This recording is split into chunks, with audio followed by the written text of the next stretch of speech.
Monsieur Hammond, les téléphones marchent. Le con, J'ai un permis pour ça. la brute Le meilleur moyen pour que t'arrêtes de dire des conneries, c'est de fermer ta gueule. et le brillant. Défonce garantie, cocktail qui décoiffe. Gardez la monnaie, ça ne me dérange pas. Merci du fond du cul. Bonjour, et ben voilà, nous sommes de retour pour un nouvel épisode du Con, la Brute et le Brillant. Ça faisait longtemps qu'on n'avait pas enregistré d'épisode et nous sommes enfin de retour, donc toujours avec César. Hashtag bonsoir les petits bidous. Et avec Mathieu. Bonjour à tous. Et encore une fois, notre invité sur cet épisode, Aliette. Hippopolo, polo, voici Aliette 3.0. Oui, on a Aliette 3 aujourd'hui. Oh putain. On avait vraiment personne d'autre de dispo, c'est ça hein. C'est un plaisir de te recevoir, Aliette. Ah, merci. Et pour orchestrer tout ça, un mec au poil, Norbert. Au poil, attention. Donc vous êtes de retour aux États-Unis. Est-ce que tout le monde va bien? Yeah, KFC. Yeah. Non, j'ai rien du tout. Taco Bell. Yeah, Tu ça, pars, on ouais. n'a pas fait de Taco Bell. Mais putain, oui, on n'a pas fait de Taco Bell, c'est une catastrophe. On va d'y retourner. On va passer aux actus. J'ai peut-être une nouvelle fracassante à vous annoncer. Merci pour la bonne nouvelle.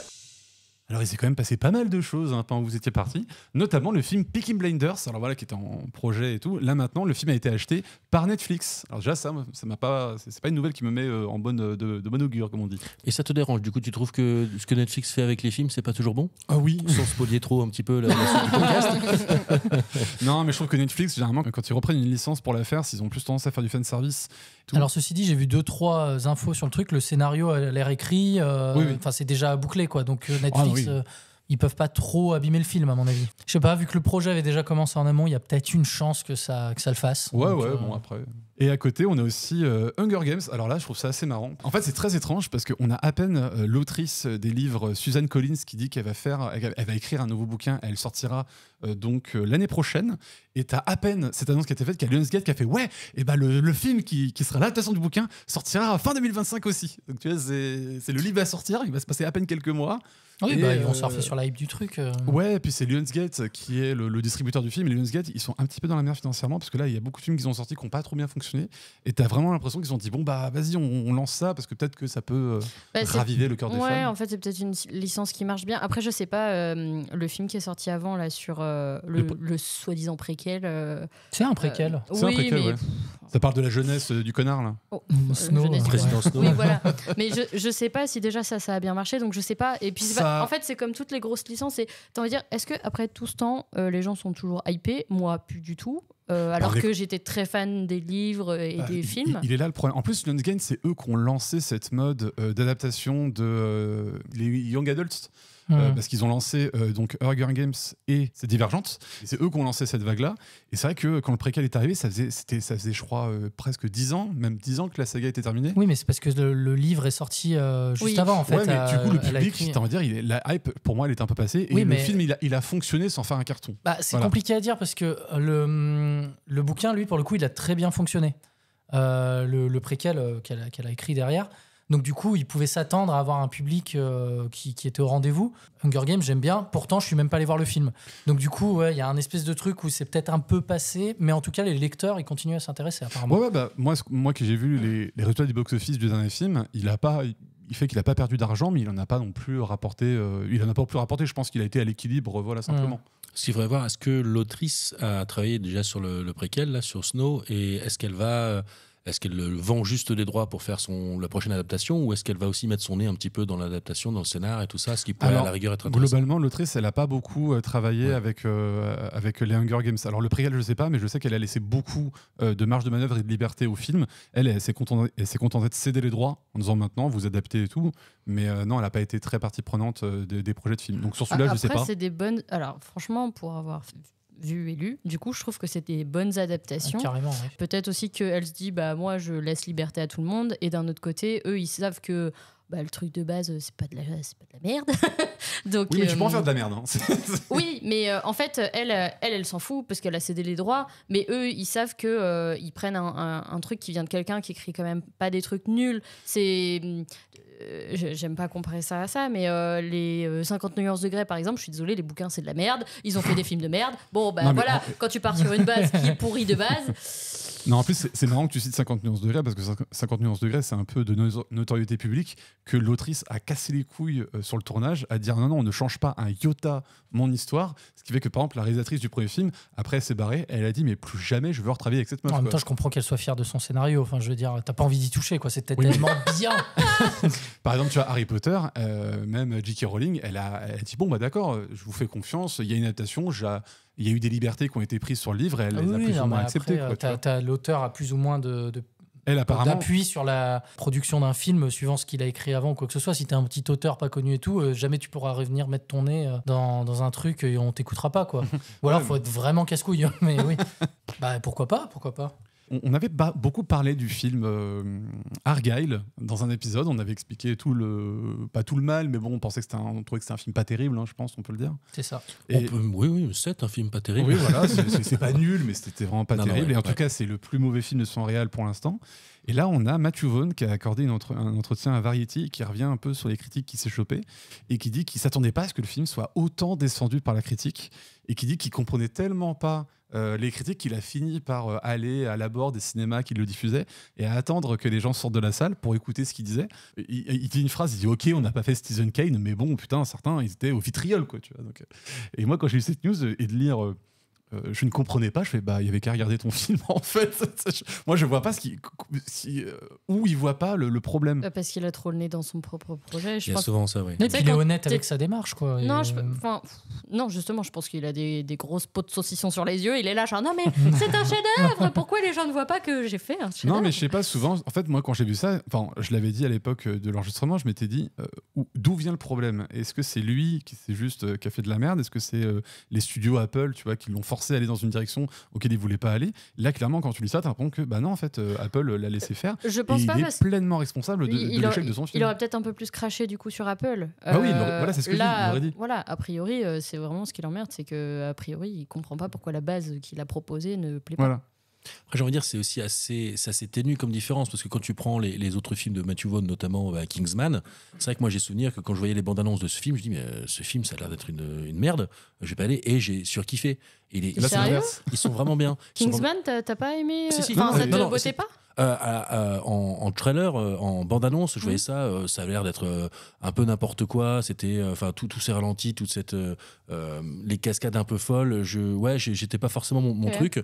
Et en fait, je suis rentré dans l'histoire et je trouve ça génial. Et c'est, c'est assumé, c'est jeune, c'est une nouvelle façon un petit peu de faire. J'ai beaucoup aimé. Au final, Argyle, il fait quand même pas mal de choses identiques, mais la maillot elle prend pas, quoi. C'est ça, et c'est vrai que on a beaucoup craché dessus. Je pense que même moi aujourd'hui j'ai du mal à l'expliquer pourquoi c'est mauvais, alors que si tu prends point par point et que tu compares avec ces autres films, il y a pas tant de différence que ça. Donc j'imagine que son désarroi parce que il fait un peu la même recette, mais là ça prend pas, quoi.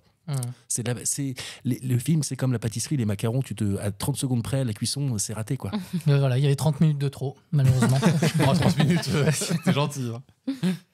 À côté de ça, je vais devoir vous expliquer bon, c'est pas un décès, mais c'est presque ça. On a la société donc d'animé japonaise qui était à l'origine d'une Evangelion. Bravo, t'as appris à le dire.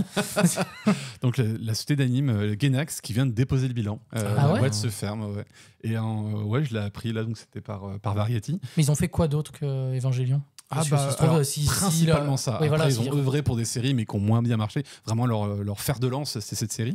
Et en fait, c'est assez... comme beaucoup de sociétés, ça résulte d'une très mauvaise gestion.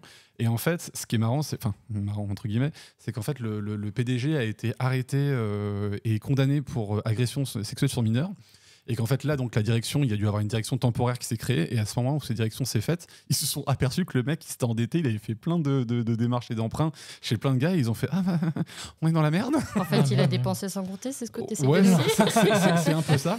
Et en fait, comme beaucoup de sociétés, en gros, ils ont demandé à l'État de les aider. Et l'État, au bout de 6 mois, a dit non, mais c'est bon, là, vous êtes trop endettés. Et en plus, beaucoup avaient senti le vent tourner. Et beaucoup des cadres et de la section dirigeante de l'entreprise avaient déjà quitté l'entreprise pour d'autres boîtes. Donc, cool, bon, ça veut dire que les droits vont être dans la nature là, et peut-être que Netflix va les racheter pour faire une petite adaptation avec DiCaprio. Allez, let's go. J'y ai pensé tout de suite. aux manettes, c'est parti. Je me suis dit, eux, ils ont quand même gardé leur truc en disant non, mais nous, on veut juste au pire refaire, parce qu'ils ont plusieurs fois refait la fin. ou refait la série avec des meilleurs effets visuels. Mais là, s'ils revendent les droits, comme ça s'est passé pour la MGM qui a dû fusionner avec Amazon, s'ils revendent les droits à nos trucs, on peut facilement attendre qu'ils relancent la licence. Mais il doit y avoir Disney qui est derrière là, en train de gratter comme d'habitude. Non, alors eux, je les vois bien entre regarder le navire couler en disant on va attendre que vous soyez vraiment dans la merde. C'est ça. Pour acheter ça, allez, on va mettre 100 millions dans votre truc et c'est bon quoi. C'est ça. Ah, c'est vrai, ça peut être intéressant. Franchement, Evangelion, c'est vraiment c'est magnifique. Il faut absolument regarder ça. C'est très très dense, c'est assez complexe.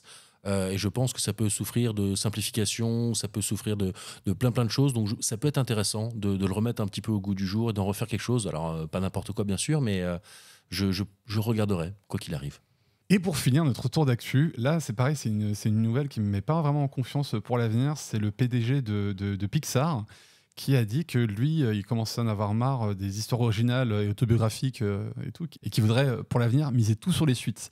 Donc là, on en parlait, il y a Vice Versa 2 qui va sortir dans quelques semaines, et il prépare aussi Toy Story 5. Ça, à la limite, why not? Alors ça, désolé, non, parce que moi, Toy Story 5, vraiment, pour ceux qui ont vu le 4, tu vois, une fois que tu as vu le 4 et qu'ils t'annoncent le 5, tu fais, mais qu'est-ce qu'ils vont raconter dans le 5? Enfin, tu vois, c'est... Ouais, mais regarde Indiana Jones, le 4 était pourri, mais le 5 était mieux. C'est pas vrai.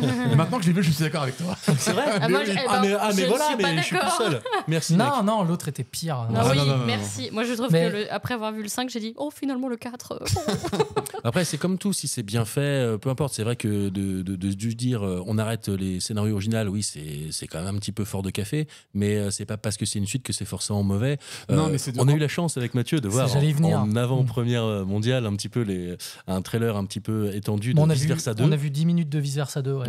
Et franchement, comme je dis, moi, c'était pas un de mes préférés, Vice Versa 1, mais c'était très sympa. Et là, le 2, ouais, je pense qu'il y a des bons trucs à voir. Je pense en anglais, j'ai rien compris. Mon souci, c'est un peu comme Disney. J'ai l'impression que on a une buzz, bon, bah viens, on cherche pas à créer de la nouveauté, on va juste, on va rester sur les fanbases et on va juste un peu étendre ce qu'on a déjà créé, mais c'est un peu dommage de rester sur ses acquis, en fait.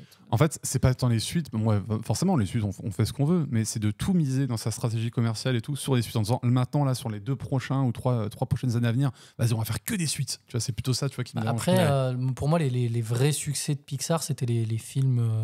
tout ce qui est film original, quoi, en fait, à chaque fois, la grande époque Pixar, c'était ça, quoi. Moi, je trouve qu'il y a depuis quelques années, ça s'est un peu cassé la gueule. Racheté par Disney, donc. Non, mais ça fait longtemps. Ça fait hyper longtemps, ça fait 20 ans. Oui, mais je trouve que ça fait partie de la déchéance, en fait. Non, parce qu'ils avaient fait quoi, 2-3 films avant de se faire racheter par Disney. Je crois qu'ils ont été rachetés par Disney entre Toy Story 1 et 2. Hein, donc ouais, non, mais c'était très tôt. Mais par contre, pour moi, il y a eu je sais pas, autour des années 2015, ça a commencé à se péter la gueule un peu, je trouve, Pixar. Et pour moi, le dernier grand film de Pixar, je pense que c'était Coco, que j'aimais beaucoup. Et après, derrière, c'était difficile. Coco, moi, je l'aimais bien aimé, mais je trouvais que c'était un peu une redite de beaucoup de films qu'ils avaient fait. Surtout que quand tu regardes la filmographie de Pixar, sur 28 films, il n'y a que 3 ou 4 qui sont des suites. Tous les autres sont des films originaux. Donc ils avaient vraiment, tu vois, une volonté de faire que des œuvres. Et puis les suites, généralement, c'était pas terrible. Hein. Si, Toy Story 2, c'est trop bien. Mais, Et Toy Story 3, c'est trop bien. Bon, d'accord. Mais Cars 2, c'était naze. Voilà, oui, je pense qu'il n'y a pas beaucoup on va dire, de licences que tu peux garder et qui ont des bonnes suites. Et ben voilà, moi j'ai fini mon petit tour d'actu. Et ben merci, c'était très intéressant. Je me sens beaucoup plus instruit. Ouais, super. Et ben sur ce, je vous propose qu'on passe au film. Ouais, qu'est-ce qu'on fait maintenant? Mathieu l'a dit, on parle du film du jour. Attention, film du jour. C'était super. T'as pas perdu la main, ni la langue d'ailleurs. Ni la voix. Le film du jour, c'était Under the Seine. Ouais, sous la Seine. Un film de, j'ai pas noté le nom. Xavier Jeans.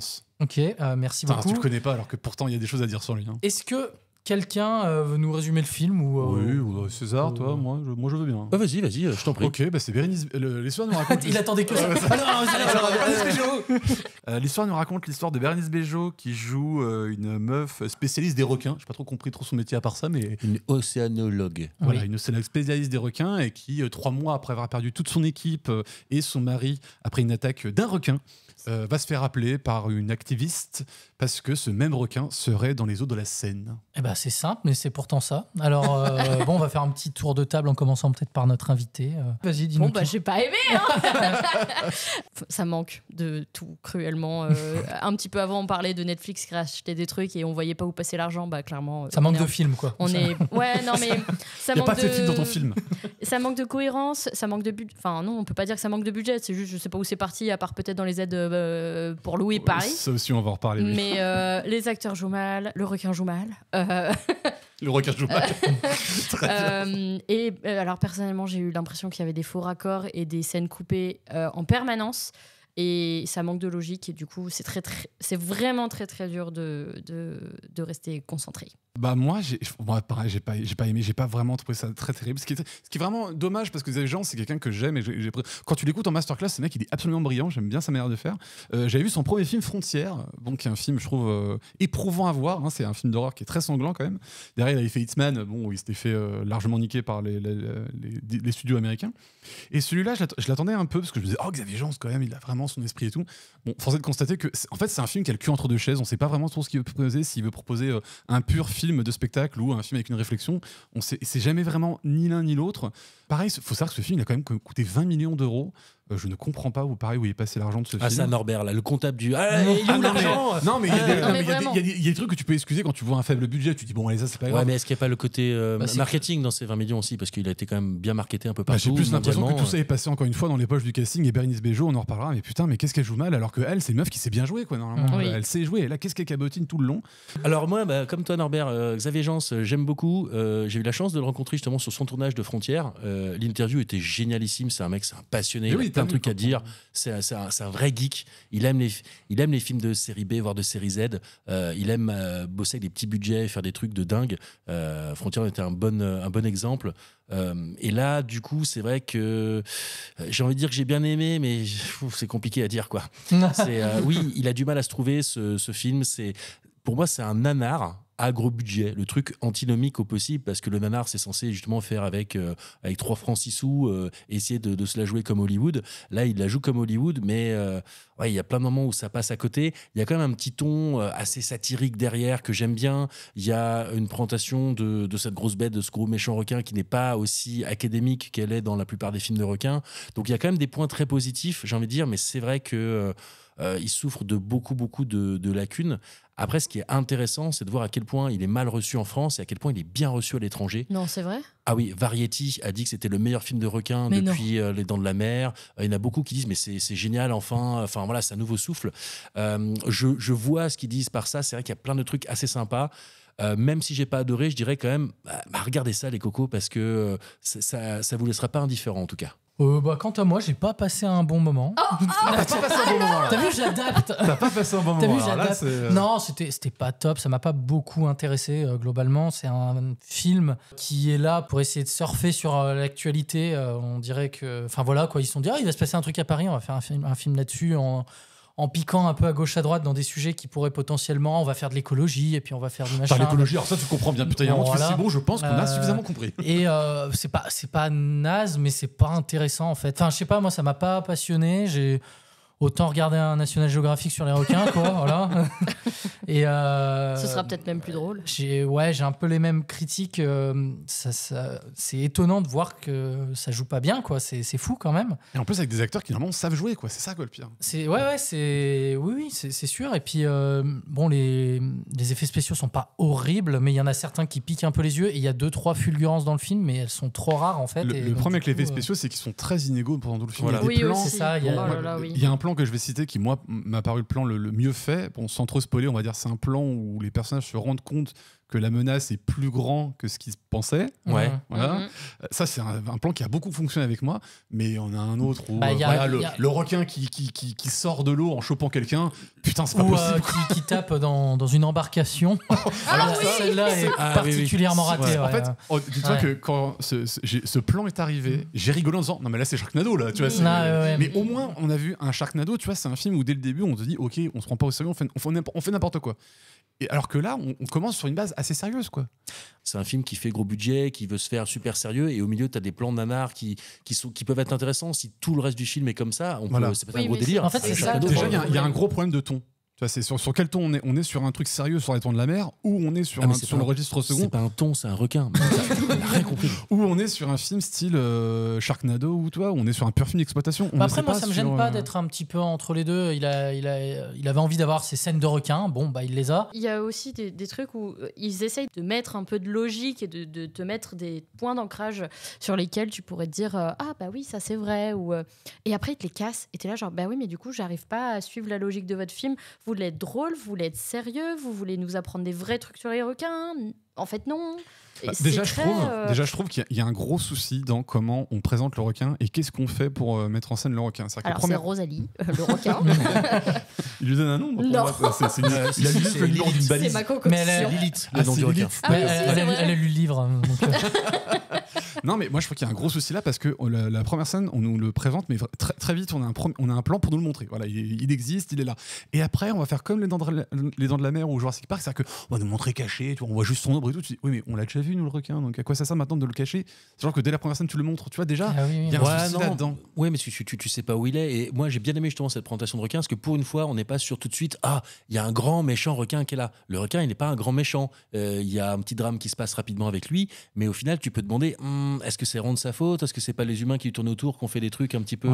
Et l'endroit où ça se passe, c'est assez cool parce que ça rajoute un espèce de plafond, on va dire, à la mer avec tout le plastique et tout. Donc du coup, l'endroit est pas trop mal, c'était bien foutu. C'est bien fait, c'est assez joli. Il y a 2-3 plans très bons. La première scène, pour moi, c'est. Heureusement qu'on fout du plastique dans la mer. On n'aurait pas des beaux plans comme ça, sinon, hein, franchement. Pour moi, la première scène, c'est une des meilleures du film au final, parce que moi, je sais pas si ça a eu, mais moi, ça m'a fait le coup. C'est qu'au début, tu commences le film, tu fais on est sous la scène, d'accord. Et puis quand la caméra sort de l'eau, tu fais bah non, en fait, on n'est pas sous la scène, on est dans l'océan. Alors, en tout début de film, t'as une espèce de boule à neige qui passe, mais elle est un peu dégueulasse. Donc, du coup, tu fais mince.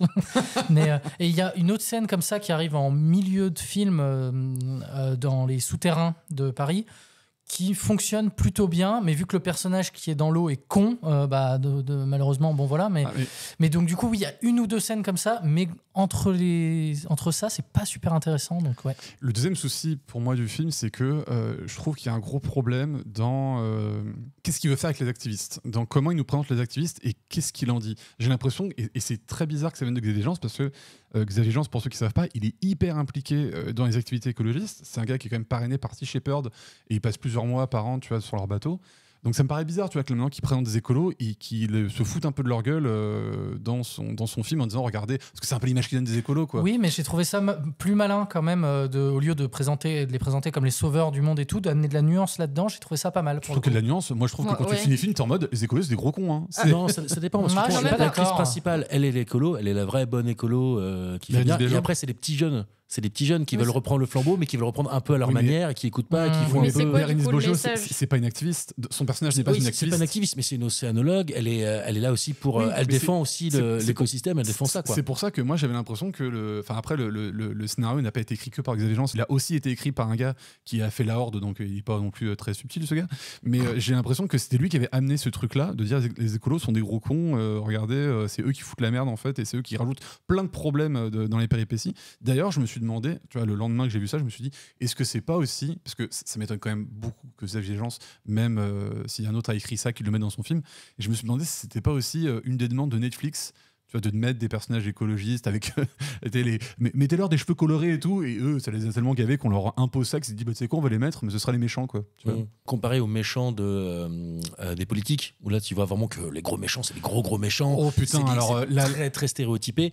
Ça me dérange pas. Après oui, la méta de Valérie Pécresse, je pense que tout le monde l'a chopé, hein. Ouais, non, mais entre Hidalgo et Pécresse, on est pas entre les deux. Mais le look, c'est Pécresse. Oui, c'est Pécresse. Elle le fait très très bien. Alors elle arrive, elle se fait applaudir. Enfin, c'est incroyable quand même, la maire de Paris qui arrive au milieu des gens, tout le monde est là. Ouais, on fait des photos. C'est vraiment de la fiction, hein. Oui, tout le monde adore. D'ailleurs, vers la fin du film, il y a un plan où je me suis dit tiens, vraiment à chaque fois on l'a fait passer pour une grosse conne, et il y a un autre plan où tu dis non, mais c'est bon, on pourrait peut-être arrêter, quoi, de taper sur elle. Tu sais, il y a un moment où elle serre la main du préfet et derrière elle demande du gel hydroalcoolique pour se nettoyer les mains, et après c'est sur la veste de son assistant. C'est pas très fin, mais pas très fin. Après, il y a comme dit, il y a petites fulgurances, que ce soit, il y a des plans qui étaient très sympas, donc notamment dans la scène d'ouverture, dans ce continent plastique, il y a des plans qui sont vraiment très sympas. Et il y a aussi des petits trucs très très rigolos. Il y a un moment après un drame où il y a plusieurs personnes, notamment des jeunes qui ont eu des problèmes. Il y a juste un plan sur au fond de l'eau des smartphones. mais des smartphones en assez bon état au fond de l'eau.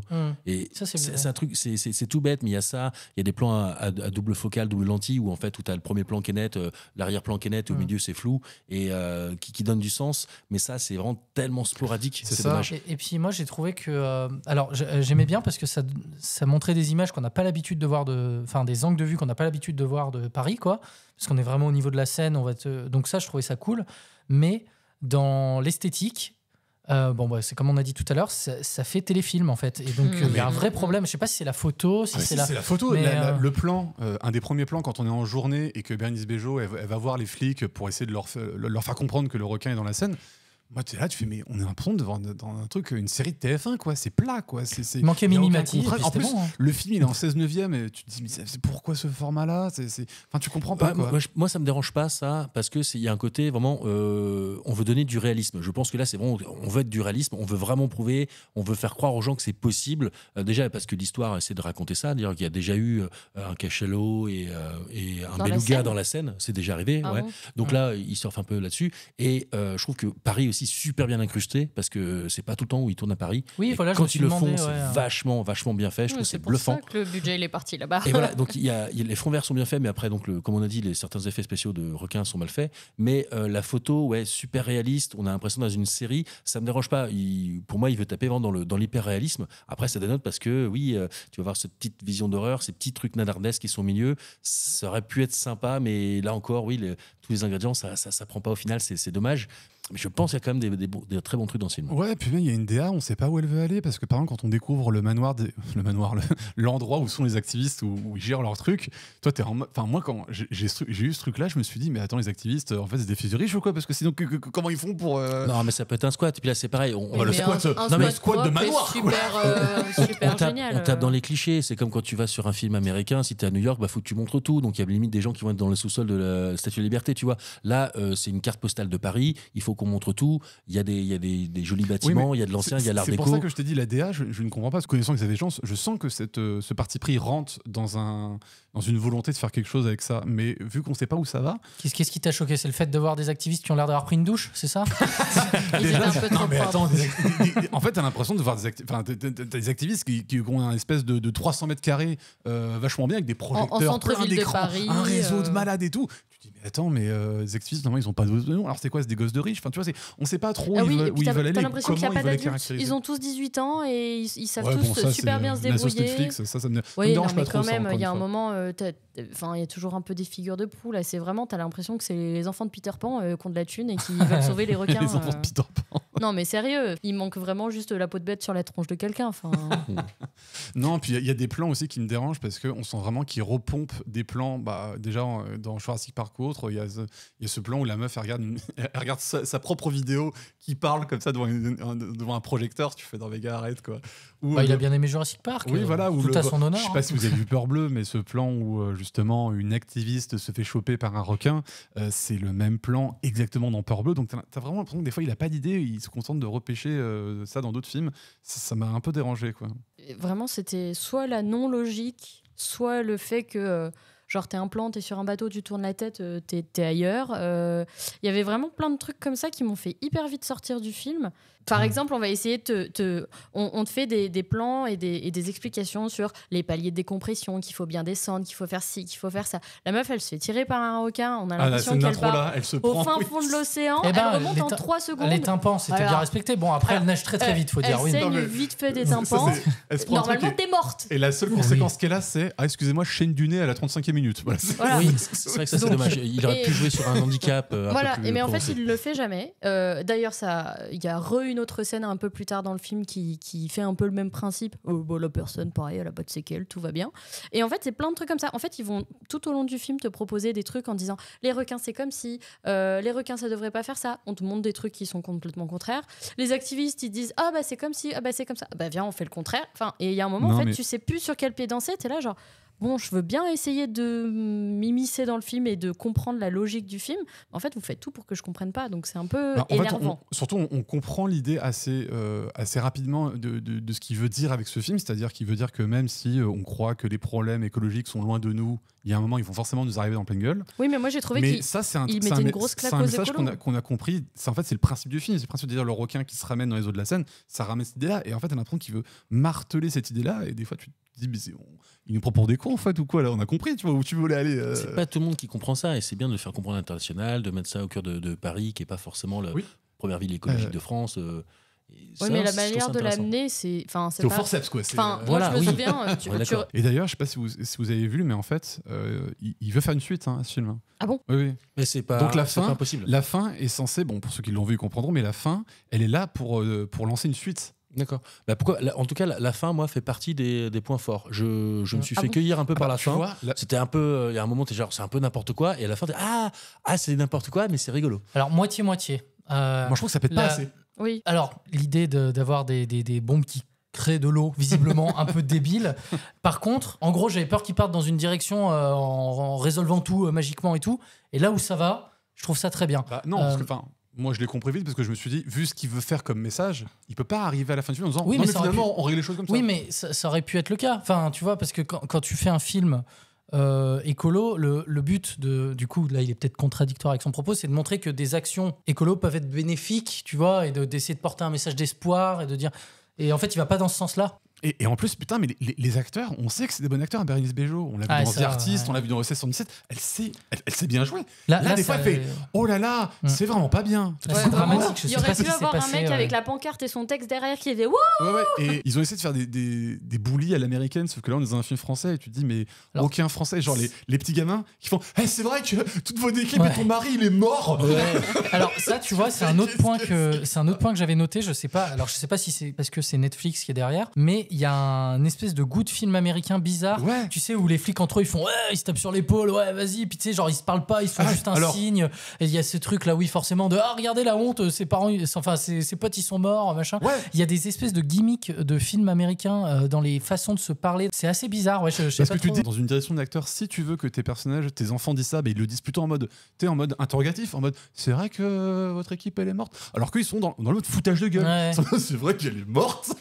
Mais les enfants sont terribles. Je pense que c'est plus une critique de la jeunesse. Mais oui, mais que de l'écologie. Et si on partait plutôt là-dessus, tu vois, si on critiquerait pas la jeunesse là tout de suite. Non, mais la jeunesse, alors, balance pas là-dessus. Toi, tu vas critiquer dans la jeunesse les gens de moins de 15 ans. Bah ouais, moi ça me. Oh là là, ça me tend. On en parle. Non, mais voilà, t'as Bérénice Bejo et t'as Nassim Liès que voilà, on avait repéré en jouant quand il jouait dans Nouveaux Riches. Voilà, les Nouveaux Riches. En mode. Et encore une fois, il savait bien jouer dans les Nouveaux Riches. Riches. Ça va encore. C'est elle le plus catastrophique malheureusement, mais il est mieux. Il se sent mieux. Il y a quand même des moments où il cabotine. Quoi. Il y a un moment, il arrive, fait police, arrêtez-vous. Tu fais pardon. Ça ou la scène avec oh là là, j'étais militaire avant, je suis un petit peu ému. Ça, c'est difficile, mais après j'aime bien cet acteur, mais j'ai bien plus en vrai comique. Là, il change de registre un petit peu aussi rapidement. Je trouve que c'est bien. Il est c'est un bon gars à suivre. Ça encore. Il y a un truc qui est assez rigolo, c'est que vraiment la place des femmes dans le film, dans le scénario. Tous les postes importants sont des femmes. Oui, que ça ce soit par contre. la mère, la chef de la brigade fluviale. La connasse. Et c'est pas que des gentils. Parce que Valérie Pécresse, putain. Ah oui, bien sûr. J'ai dit, je voyais le parallèle qu'ils voulaient mettre avec Les Dents de la Mer, où t'as dans ce film-là aussi le maire qui est en mode non, on va quand même mettre en place l'été, la baignade et tout. Bien sûr. Mais à ce moment-là, dans Les Dents de la Mer, on sait pas vraiment s'il y a encore un requin. Eux, ils disent qu'il y en a un, mais c'est pas encore sûr et certain. Alors que là, c'est sûr et certain. Et Valérie Pécresse, elle est en mode oui, il y a déjà eu des morts. Pécresse. Je suis d'accord. Mais 1,7 milliard. C'est ça. Oui, après, là, comme je dis, c'est vachement stéréotypé. C'est vraiment la pire des méchantes. On se retrouve dans une série Z un petit peu de ce côté-là. Mais ça, c'est sympa. Et puis, pareil, en fond, à un moment, elle est interviewée. Elle explique oui, des requins, il y en a. Je me félicite parce qu'en fait, ça prouve que Paris est une ville écologique et même les animaux viennent chez nous. Enfin, tu vois, un truc. Et c'est sympa, tu vois, à quel point les politiques peuvent tout prendre. Pour changer, dénaturer leurs propos pour ça, c'est intéressant. Encore une fois, c'est un souci de ton, parce que quand ils le font dans Don't Look Up, Là, c'est une critique qui est acerbe et Ouais. tirée à l'extrême. Donc ça fonctionne. Là, tu te dis juste, mais je veux bien qu'on soit un connard, mais on peut pas être un enculé à ce point. Tu vois, Oh, tu serais surpris. oh, oui, c'est vrai que je m'y connais pas trop en politique, donc en politicien. Ce que j'essaie de dire, c'est que nous, sur ces JO, par exemple, on a une vision assez claire parce que dès l'annonce, ça a été critiqué, on a dit que ça allait être la merde et tout, machin. Mais du coup, comment les gens voient ça À l'international. à l'international, Ouais. tu vois, avec ce Ah. personnage et tout, tu vois, c'est peut-être caricatural pour ça, justement. C'est ce que Oui. nous, évidemment, depuis qu'on a parlé des JO, tu vois tout le temps sur les réseaux sociaux, bah, ça va être une catastrophe, bah, ça va être c'est mal géré, ah bah c'est machin et tout. C'est la merde. Voilà, bon bah voilà, il a porté un peu ça comme il a pu à l'international. Je sais pas. C'est toujours le cas. Enfin, tu vois, tu prends l'exemple des JO, donc c'est un peu pareil. Si ça arrive au Brésil, tu dis ah super, le Brésil ils vont avoir plein d'argent, ils vont tout ça. Tu vas là-bas et là-bas ils disaient non mais vous êtes en train de détruire des favelas, c'est Ouais, non, horrible mais carrément, socialement. ouais. Ça, à chaque fois l'herbe est toujours plus verte à l'extérieur chez le voisin. Et c'est vrai que d'autant plus avec le tempérament français ou l'autocritique qui est vraiment très acerbe ici, c'est sûr qu'il y a ça. Ils sont obligés de faire un petit pari carte postale, d'idéaliser certaines choses, mais ça me dérange pas. Il y a aussi le côté, oui, mais c'est du cinéma, on est là pour vendre un peu de rêve, essayer de replacer les choses. On place dans un contexte super actuel avec ce triathlon qui serait les prémices des JO. Je trouve ça, ouais, quand même des très bons trucs. Et du coup, un bon petit big up aussi au fait de dire que pour l'instant, on n'arrive toujours pas, la scène n'est toujours pas assainie, et on n'arrive pas à mettre des sportifs dedans. Par contre, mettre 50 figurants, il n'y a pas de problème, quoi.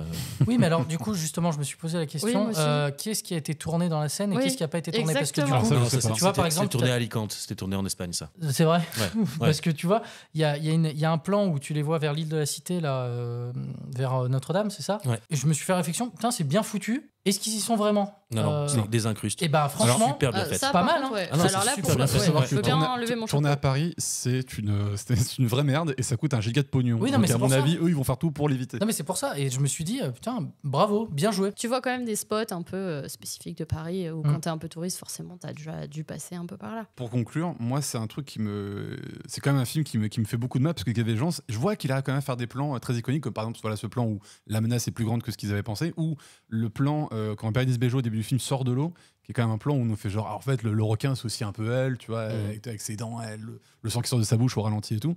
Bah après, il y a, Ouais, il y a- moi, il y a c'est tout pas un si système aussi subjectif.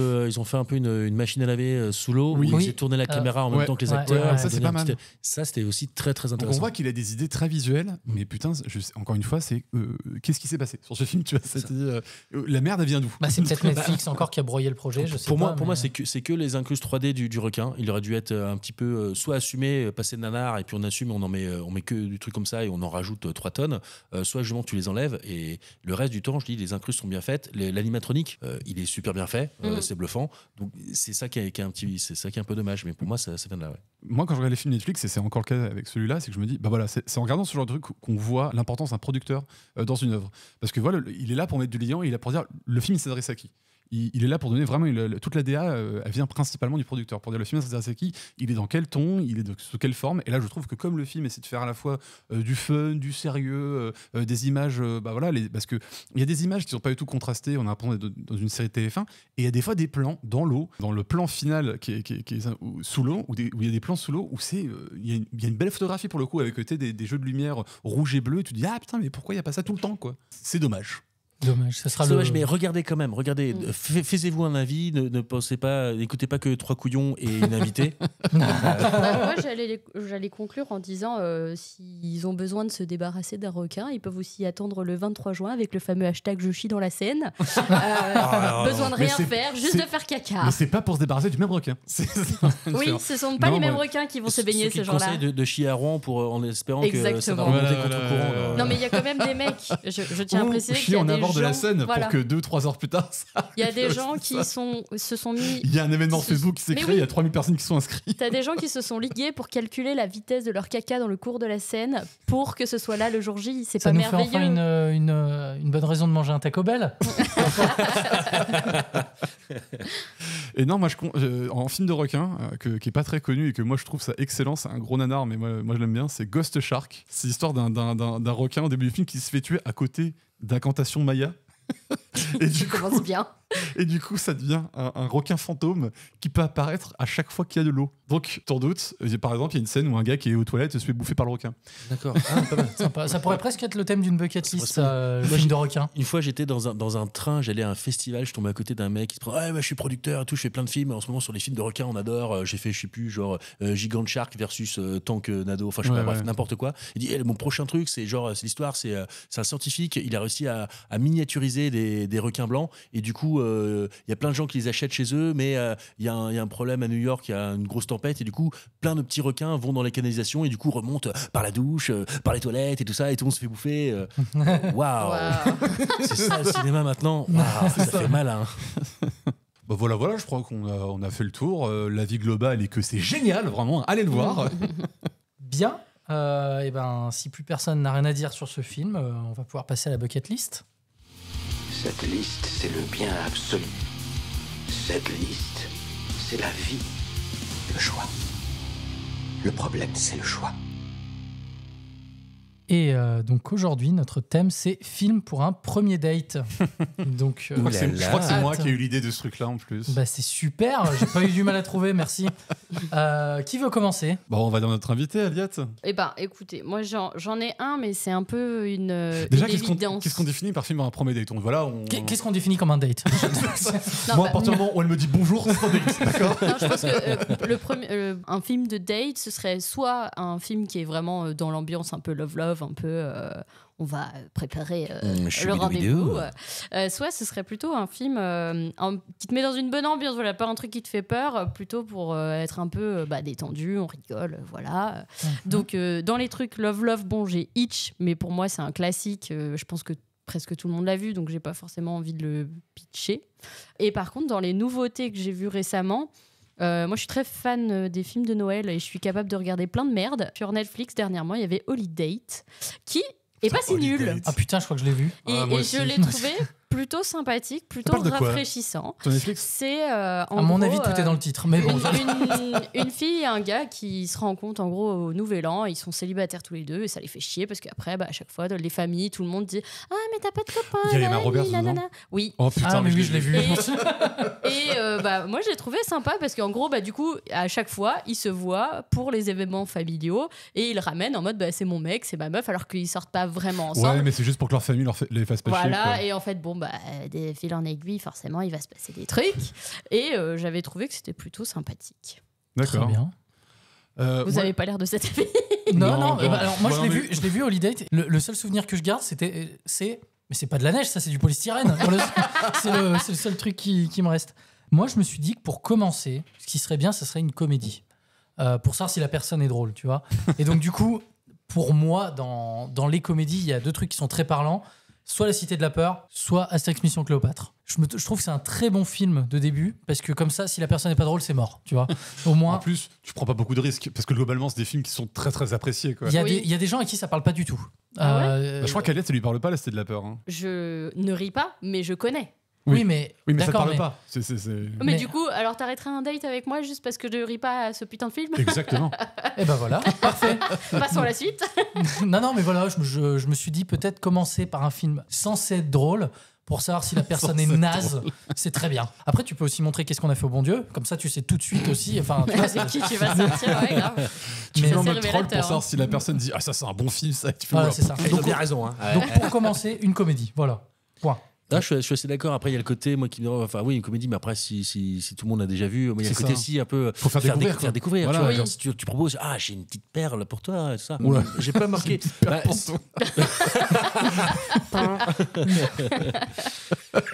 C'est un bon moyen de découvrir si elle est marrante. Une petite comédie. Non, moi, j'étais plus parti. Je ferais bien humour et frisson, moi, dans le sens où c'est bien de rigoler, mais quand même un petit peu de frisson. Qu'est-ce que tu as pu mettre dans humour et frisson? Scary Movie? Il faut pas quelque chose de trop flippant. Non, faut pas trop flippant. Pour moi, il y a Shaun of the Dead. Bien joué. Oui. Pas mal. Bien joué. C'est quand même plus comédique. Et puis genre Zombieland aussi dans un sens. J'ai failli y mettre. Je suis d'accord. Tu vois, tu disais c'est des films fédérateurs, c'est pareil, Zombieland, des Shaun of the Dead, c'est quand même des films. Shaun of the Dead, c'est un peu gore de mémoire. noir quand même Non. des moments, non Pas Ça fait gore, longtemps que il y a j'ai 2-3 trucs comme ça, mais Il voilà. y a du sang, hein, attention. Excuse-nous. Pas comme Dès ça, qu'il y a tu quelqu'un sauras qui si saigne elle du est nez pour hémophile, Mathieu, hein. c'est mort. C'est ça. Lui, il fait ça un film d'horreur, ça. Oh mon C'est Dieu. culé. Oh mon Dieu. Mais je trouve trouver un petit mélange entre un peu d'humour, un petit peu d'horreur, voire. Après, ça dépend toujours. Je trouve que c'est bien aussi d'essayer de montrer un peu son humour perso à travers un film, faire découvrir une nouvelle œuvre. C'est un bon moyen de gagner des points. Tout à fait. D'accord. Moi, j'avais mis des trucs beaucoup plus conventionnels, mais je vais changer. Hein. Ghost, Dirty Dancing. Non, moi j'avais commencé par Before Sunrise, mais j'avais déjà parlé de Before Sunset. Oh là là, tu nous saoules avec ces films. Personne J'adore ne les a cette vus, tes trilogie. Non, mais films. Before Sunrise, voilà, c'est C'est très bien, ouais. à Vienne, un Américain qui rencontre une Française et ils vont descendre du train et pour parcourir Vienne pour discuter de l'amour et l'acceptation de l'âge adulte, la fin de l'innocence et beaucoup de trucs, dont la promesse d'un amour véritable et unique.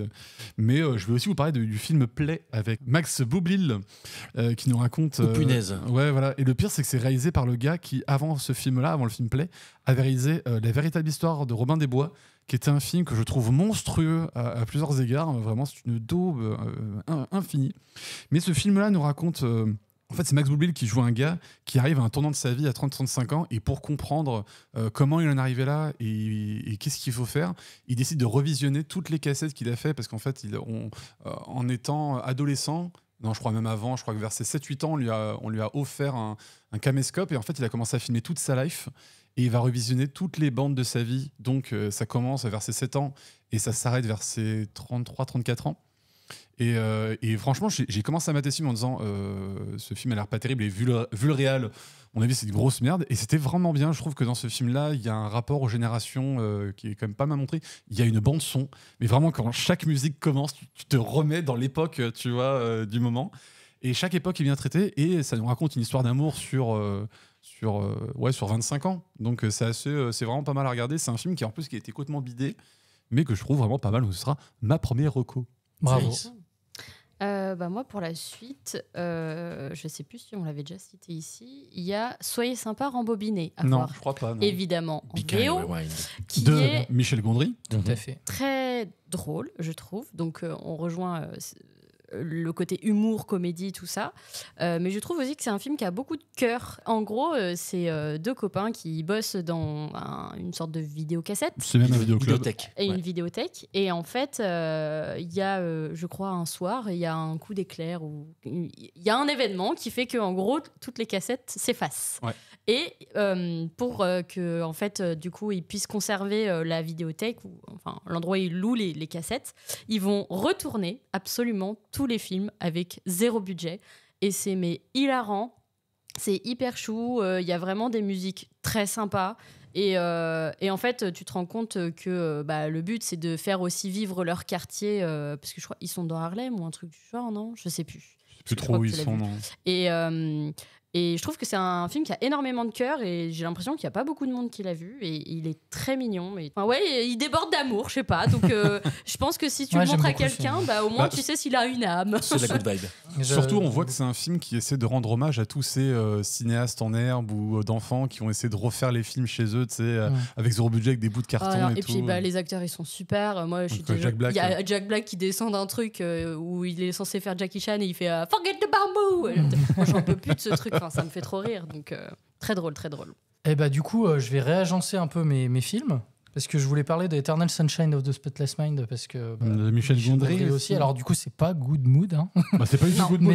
Mais je sais pas. Il y a un viens truc... pour voir si on est ensemble. On va regarder comment se passe une histoire d'amour à sa fin. Il y a un truc que j'aime bien. Enfin, je l'aime bien ce film. Je trouve que c'est un beau film. Ça raconte l'histoire du coup un couple qui est sur la fin. Il y a elle qui se fait effacer tous les souvenirs qui ont un rapport avec lui. Et donc du coup, si je me souviens bien, lui il veut faire la même chose. Il se demande. Et donc du coup, il replonge un peu. Il replonge littéralement dans ses souvenirs. Et alors oui, c'est pas la bonne ambiance. Mais c'est un très très joli film. C'est vraiment chouette. Les acteurs sont super bons en même temps. Voilà quoi, Kate Winslet et Jim Carrey. Mais Jim Carrey, il était encore dans cette vague où il jouait des rôles sérieux. Et donc. Il est un peu à contre-emploi là quand même, je trouve. Il y avait le nombre 23 et ce truc-là, tu vois. Et non, faut le voir. Alors, il faut pas être mal au moment où on le voit. Enfin, remarque, j'en sais rien. Mais en tout cas, c'est un très joli film. Voilà. Oui. Voilà. Ah bah heureusement qu'on n'a pas fait un premier date ensemble, hein, parce que j'adore le film, mais c'est vrai que c'est peut-être un petit peu lourd. Oui, non, mais je pour sais, ça. mais Alors, j'ai aussi un film qui est pas très good vibe, donc c'est pour ça que justement, j'ai essayé de mettre un peu de tout et je me suis dit, s'il faut mettre un film triste pour un date qui marche pas, celui-là, il est bien. pour dire la sortie est par là, vraiment, n'hésite pas. Oh. Moi, j'ai enchaîné avec une petite comédie anglaise, comédie romantique, qui s'appelait Il était temps. Ah oui. About Time, Ouais. où yes. l'histoire d'un jeune Anglais qui, à 18 ans, apprend par sa famille qu'en fait, il a la capacité de changer un petit peu la temporalité, de remonter un petit peu le temps, changer les choses autour de lui. Tu n'aurais pas déjà parlé de ce film? Si. Possible. Ah, c'est vrai, mais j'adore les boucles temporelles. Mais alors ça marche très très bien. En plus, du coup, il se sert de son pouvoir pour essayer de conquérir un petit peu cette fille qui lui a tapé dans l'œil. Et je trouve que ouais, c'est mignon tout plein, enfin, mais pas que. C'est pas mal et c'est petites pépites à voir. Et Ouais. même si on en a déjà parlé, je m'en fous. On vous le double recommande. Ouais. Bah moi, pour ma deuxième reco, je voulais parler du film Red Eye de Wes Craven, qui est un petit thriller et tout, qui commence en fait. Pour ceux qui savent pas, Wes Craven, c'est celui qui a fait Vampire, Scream, donc beaucoup de films Ghost d'horreur. of Mars, si j'ai pas de bêtises. Oui, alors ça c'est un de ces derniers qui est vraiment une bouse, hein, mais il a fait ça aussi. Mais Red Eye, il a la particularité de en fait changer son genre vers la moitié du film. C'est-à-dire qu'un film, c'est un film qui commence en mode comédie romantique. C'est un film qui commence avec Rachel McAdams, qui est avec Cillian Murphy, qui en fait elle doit prendre son avion pour rejoindre son père. Je crois que c'est vers les fêtes de fin d'année, et en fait son avion va se faire annuler. Et c'est comme ça qu'elle va rencontrer Cillian Murphy, parce que lui aussi est un passager de l'avion qui se fait annuler. Donc ils discutent, ils vont même boire un verre ensemble avant de se faire accompagner. Et quand ils retrouvent un avion qui peut les embarquer, ils découvrent qu'ils sont à la même place. Donc au départ, je fais putain, le trope classique de comédie romantique. Oh bah tiens, on a discuté, un quart d'heure plus tard, on est à la même place et tout. Et en fait, le genre change à la moitié du film, parce qu'en fait, à la moitié du film, Cillian Murphy lui apprend qu'en fait, la rencontre entre eux n'est pas du tout fortuite. Elle est tout à fait manipulée comme ça, parce qu'en fait, il tient en otage son père, et en fait, son père, qui est un gros mania des affaires, en fait, il la prend en otage et il veut avoir un code que son père pour lui veut de l'argent. Et ça devient une espèce de thriller qui se passe dans un avion. Donc, si vous voulez voir un film un peu thriller pour un peu réveiller des papilles et peut-être que la fille vienne se blottir de vos bras, ou le mec, d'ailleurs. Réveiller les papilles. Ouais. Ah, dites Ouais, c'est Moi, pas mal, j'aime bien. ouais. Et ben voilà, je vous conseille Red Eye, qui en plus qui est pas très connu. C'est un de ses derniers films et tout. Donc Très bien. voilà. Mon autre reco, ce serait Scott Pilgrim vs. The World. En gros, c'est un gars qui sort avec... Je sais pas si je vais bien le pitcher. Il veut sortir avec une nana. Oui, mais il sort déjà avec une autre, non? Non mais Ah ouais, Oui, ça bah, commence clair, mal, d'accord. ça, En gros, il veut sortir avec une fille. Non, mais il faut pas et- parler ah oui, des oui, ex. oui, d'accord. hein. Oh. Et en gros, d'une certaine manière, il va devoir se tabasser contre tous ses ex Voilà. pour pouvoir sortir l'atteindre. sortir Sauf avec que l'univers, c'est très geek, très musique rock. Manga, tout Ouais, voilà, c'est très varié. Et pareil, la musique est très sympa, les designs, la photographie, et même, je trouve que les effets spéciaux étaient vraiment sympas à l'époque. Enfin, tout passe bien. Et l'humour est noir, pareil, ça s'envoie des fions à la gueule. Enfin, vraiment, il est très drôle. Et je pense que ça peut être un bon truc pour mettre une bonne ambiance, parce que c'est romantique, mais un peu pas convenu. ça. Ouais, carrément. Ouais, Très, surtout, très bon film. t'avais parlé de Shaun of the Dead, bah, là c'est pareil, c'est le même réalisateur que Shaun of the Dead, c'est Ah bon Edgar Wright. Ouais, c'est lui qui a fait les deux films. Et ce que j'adore avec ce film, c'est qu'il y a vraiment une culture jeu vidéo, mais qui a été vraiment assimilée, et que justement, il utilise l'imaginaire collectif dans le jeu vidéo, parce que c'est pas, il te met des trucs en mode référence à tel jeu ou référence à tel jeu, c'est plus dans un truc collectif de jeu vidéo où il va utiliser des tropes assez sympas. Et putain, mais la photographie, enfin, Ouais. même pas la photographie, mais l'imagerie, on pourrait dire, de tout ce film, la DA, elle est totalement dingue. Par contre, c'est un film qui a fait, encore une fois, c'est un film qui a fait un four à sa sortie. Après, vous avez toujours la BD qui est sympa, mais c'est vrai que le film, j'avais trouvé qu'il claquait vraiment. Moi, je l'ai vu par hasard, même pas sur reco de quelqu'un, je sais plus. C'était le moment où je téléchargeais Ouais, des trucs moi à la aussi, c'est con. pareil, on m'a dit, ah tiens, regarde ça et, Et tout. on m'avait dit, oh, franchement, ça c'est sympa, tu peux bien t'éclater. Je me souviens, j'ai fini le film, j'ai dit, mais pourquoi je l'ai pas vu avant ce truc en fait? Et en plus, là, c'est un film qui fourmille d'idées, mais il y a au moins 3 idées de mise en scène par scène, c'est Oui. incroyable.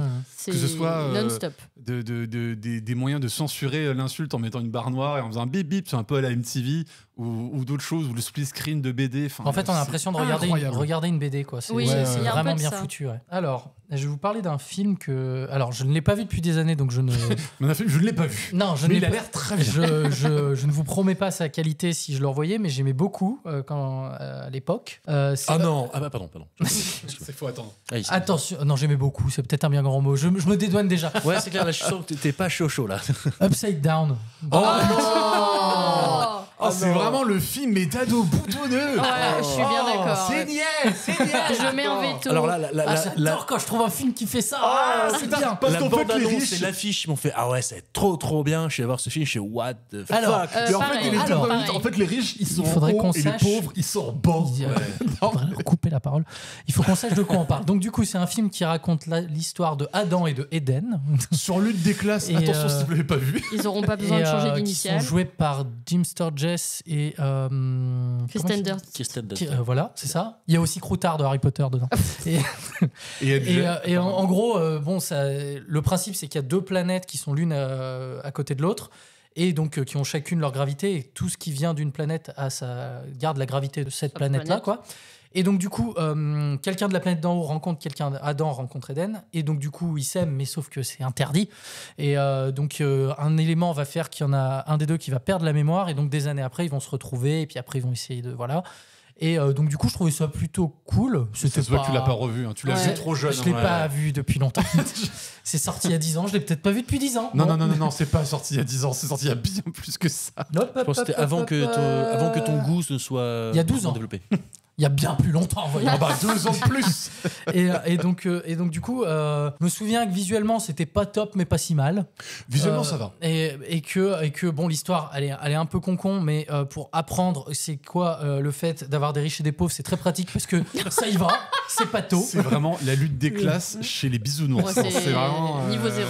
Et c'est ce qui est- 101. Ce qui est un peu dommage, c'est qu'il y avait plein de bonnes idées à avoir du coup avec cette histoire d'objets qui gardent la gravité de l'autre planète. Ils en font des petits trucs des fois, mais pas grand-chose. Mais franchement, je vous dis pas forcément de le revoir. Moi, il faut que je le revoie, visiblement. Oui, c'est ça. Non, parce que quitte à chier sur la science avec des doubles gravités, autant en faire quelque chose de sympa. Là, C'est un conte, ça va. Donc voilà, non. De souvenirs, c'était pas si mal. Peut-être que si je le revoyais aujourd'hui, j'aurais. Ouais. Bon, allez, tu sais Bon, quoi faites-vous votre C'est un propre avis. chef-d'œuvre. Voilà. tu le revois et t'en reparles au prochain podcast. Ouais, Mais grave. quoi, il fallait pas Ce se sera parler tes d'un film devoirs pour romantique. la, c'était- la semaine d'après. Non, mais je veux que tu C'était fasses un ça. film romantique, mais c'est Ouais. comme si moi je te disais, on va regarder, je sais pas, La Belle et le Clochard. Mais non, mais c'est ça, parce mais que c'est ça mélange romantique, les c'est genres, tu niais. vois. T'as un C'est vrai, genre- J'aurais non, mais préféré c'est- La Belle et le en- Clochard. En fait, C'est globalement la même histoire. Même La Belle et le Est-ce que Clochard, ça, c'est pas c'est aussi bien niais que Si, Upside si, Down. il pousse la boulette là. Oh, mais oui. Globalement, c'est la même histoire que Love Actually, mais sur deux planètes. Voilà. Quoi? Mais non, mais pas du tout. Et puis là, l'actualité, ça enchaîne. J'ai dit n'importe quoi.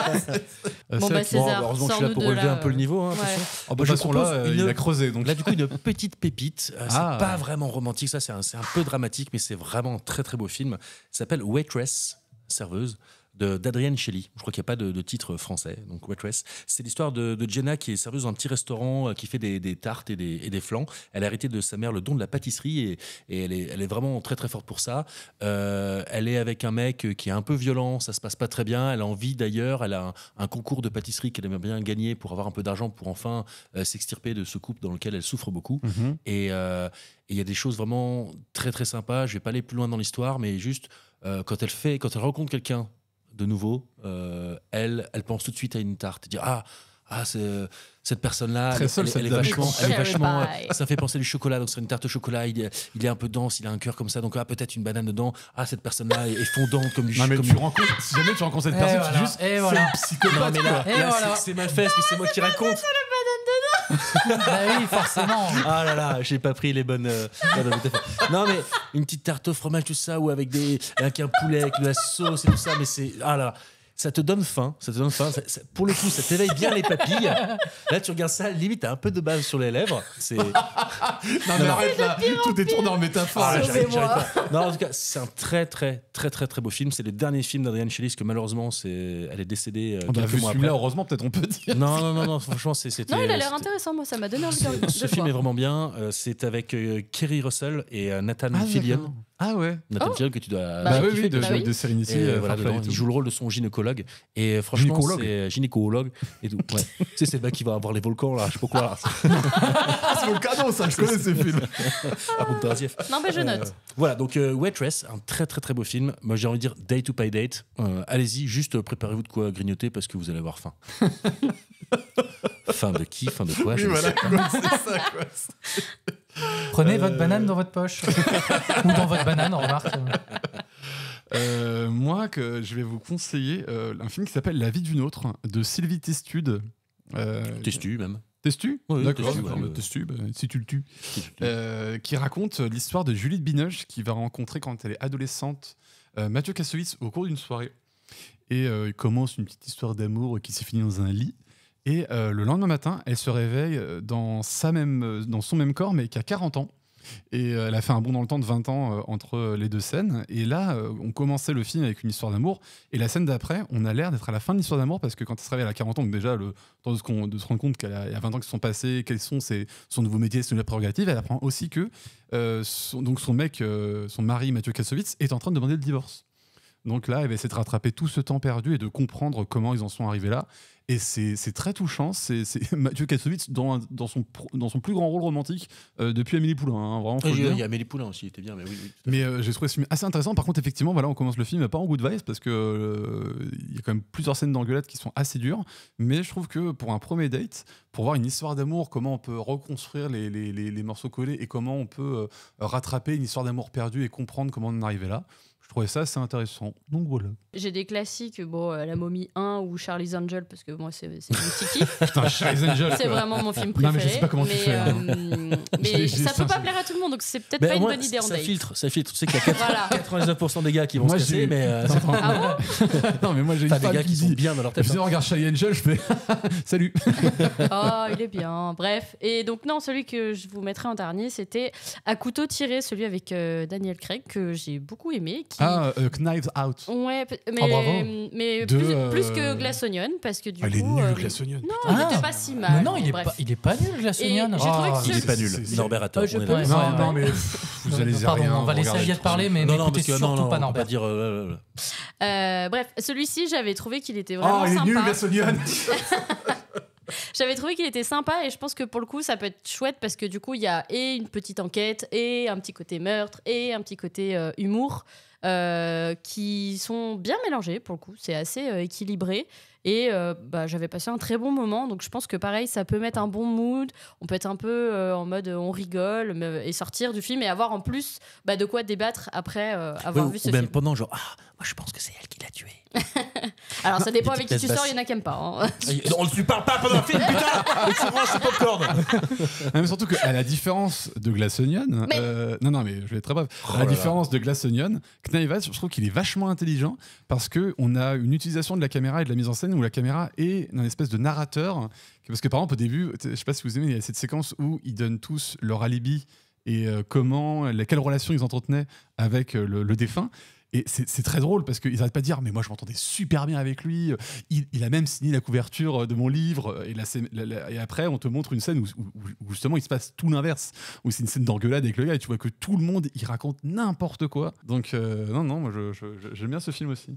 Bah, moi, pour terminer, je vais parler de Upside Down 2. Non, je voulais parler de La forme de l'eau. très Shape of Water. J'ai Guillermo failli le del Totoro. Très beau film Oui.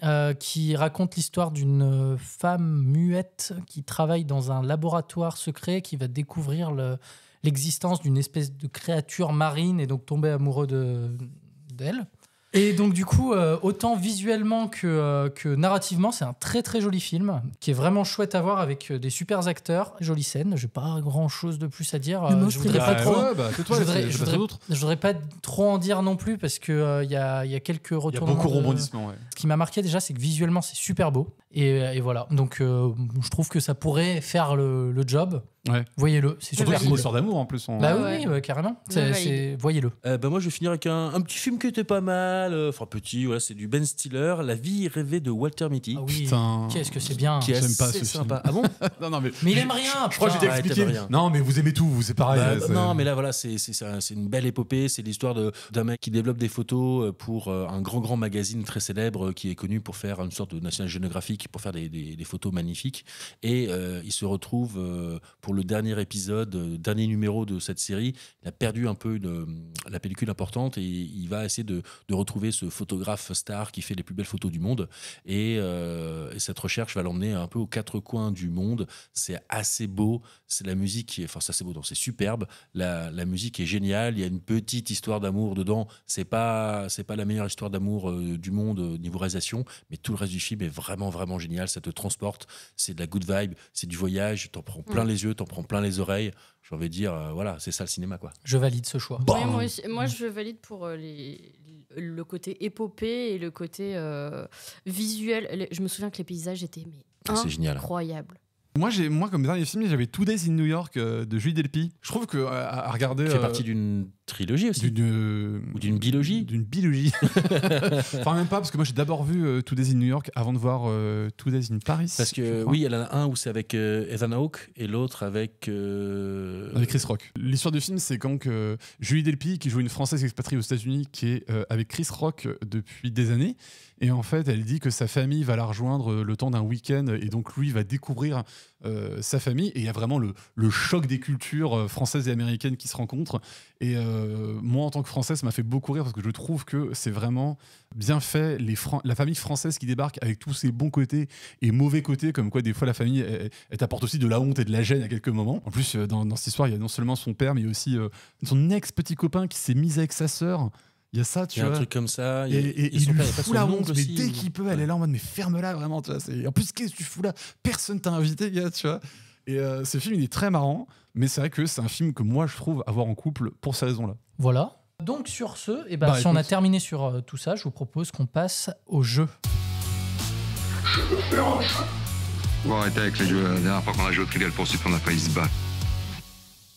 Et donc le jeu du jour a été partiellement préparé par César. Exactement, c'était un peu le mot, c'était un petit peu rapide, désolé. Non, je vais partir sur on va faire un truc pas super original, mais on va jouer avec des charades. Charades. Oh, c'est nul, putain. Je le savais en plus. Non, c'est bien, c'est Mathieu qui m'a donné l'idée. Moi, j'aime bien. Et t'as vu, tu l'as redit et ça m'a fait rire. C'est comme, Franchement, c'est signe de qualité, quoi. Non, mais ça, c'est de l'humour de viandard. C'est pour ça que je rigole pas. Donc, vous connaissez le système des charades. J'imagine que je vais Oui, pas aller oui. très loin. On va passer. Moi, à chaque fois, il faut trouver le titre d'un film parce que voilà, je me suis dit, oh, cinéma, il y a un petit rapport avec le podcast, tu vois. Enfin, j'essaie de faire Bien un joué, truc. Voilà, bien joué. voilà. Allez, vas-y. Truc de dingue. Alors, mon premier est un département français. Attends, faut que je les fasse tous dans ma tête. Je pense que je l'ai Bah, il déjà. faut la C'est bon, j'ai fini.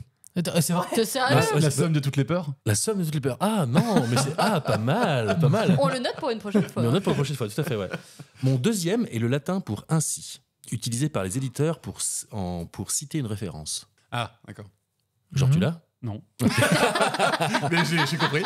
Il y a un auteur autour de la table, il devrait trouver, mais bon. Est. Non. Ah merde. Mon troisième est le premier nom du réalisateur coréen Dollboy. Je suis même pas sûr de l'avoir. Putain, mais Oh, si. c'est facile. Il y a les trois noms coréens les plus connus, c'est le même nom qu'un groupe de punk américain. Non, mais là, tu nous perds. Là. Lee Kim Park. Park Chan-wook. Lee Kim Park. Non, mais le réalisateur, c'est Non. pas Park Chan-wook. Si, Park Chan-wook. Ah, c'est lui? Ouais. D'accord, ok. Bon, t'as un des trois. Donc voilà, donc un département. Jurassic Park. Et voilà. Ah. Jurassic, S-I-C. Ouais, c'est ça. Jurassic Park. Bien Et joué. mon tout est un film avec des grosses bêtes. Avec des Non, grosses parce que bêtes. t'aurais pu passer par jus raciste, mais bon, après. On commence avec les plus simples, je finis avec les plus compliqués. Oula, Ensuite- bah, si ça Ah, fait c'est- plus simple. Ah, mais ça, c'était vachement simple, les enfants. Et qu'est-ce qu'on s'amuse. Encore, César, vas-y, n'arrête pas. Mais calmez-vous. Alors, mon premier est sous le sol. Mon second est une petite prothèse tubulaire interne servant notamment à maintenir ouvert un vaisseau en cas de sténose. Ah, je sais. Mais oui, il y a que toi qui peux savoir. Non, mais je Bah, sais le mot, je sais pas la tu sais, totalité. C'est vrai, tu Mais sais. c'est un stent. C'est un stent, très Bah Il bien. a été dans le médical. Et ça ne m'empêcherait de la féliciter? Ah bah non. Merci, Bravo de merci, ta connaissance, merci. Aliette. Mon troisième vient avant à mesure. Mon quatrième est le mot anglais pour désigner la jeunesse. Ouais. Oh là là. Ouais, il y en a qui étaient un peu au voyage dans un pays anglophone. Hein. Yous. Et voilà. Bah ouais, mais bon. Voilà. Il y a Stent, il y a Bon, Yous. dis C'est un film de gros cylindrés. Fast and Furious. Fast and Furious. Fa est sous le sol. Ouais. Stent. Fur et à mesure. Oui. Et Yous. Fast and Furious. Putain, bien joué. Bien Voilà, joué. J'espère que les auditeurs sont un petit peu plus éclairés que nous. Ouais, je sens que Jérôme qui nous écoute, il a déjà tout trouvé. Faut qu'on boive S'il est plus pas de bourré. café, ouais. Bon bah non du coup. Mais si on parle assez fort pour qu'ils nous entendent. Alors le troisième. Bon, mon premier est le bâtard de l'âne et d'une jument. Ok. Mon deuxième est un président français adepte de cinéma et scooter. Mulholland Drive. Voilà. Ah, bien joué. Mon troisième est l'endroit où tu vas récupérer tes courses commandées sur Internet. Et mon tout est un des meilleurs films de tous les temps. Oh putain. Mulholland Drive. Parfait. Oui, vous avez le pli. Allez, on continue. Mon premier est le voyant rouge qui signifie que ça tourne. Et il y a quand même beaucoup de références cinématographiques, attention. Rec, le film. Rec, bien. Mon deuxième est le nom du joueur qui joue en première ligne. Qui est le nom du joueur qui joue en première ligne? Mais Dans quel sport? Oui. Qui est le nom du joueur qui joue en première ligne? Il est en train de nous faire un AVC. Attends. C'est une petite référence. Mais attends. Attends, Dans quel attends, sport attends, tu nous dis un joueur qui Non, joue en c'est pas. premier- Non, je pense que c'est la phrase qui est une référence en fait. Qui est le nom du joueur qui joue en première ligne? Qui est le nom du joueur qui joue en première ligne? C'est pas en le répétant qu'on comprend mieux. hein. Bon, C'est de Redman, mais je continue. Mon troisième est maudit pour Fritz Lang. Ouais. Mon quatrième t'emmène sur ses manèges. Et mon cinquième vient après l'Arizona pour Emir Kusturica et Johnny Depp. Arizona Dream non, c'est- Requiem for a Dream. Requiem for a Dream. Putain.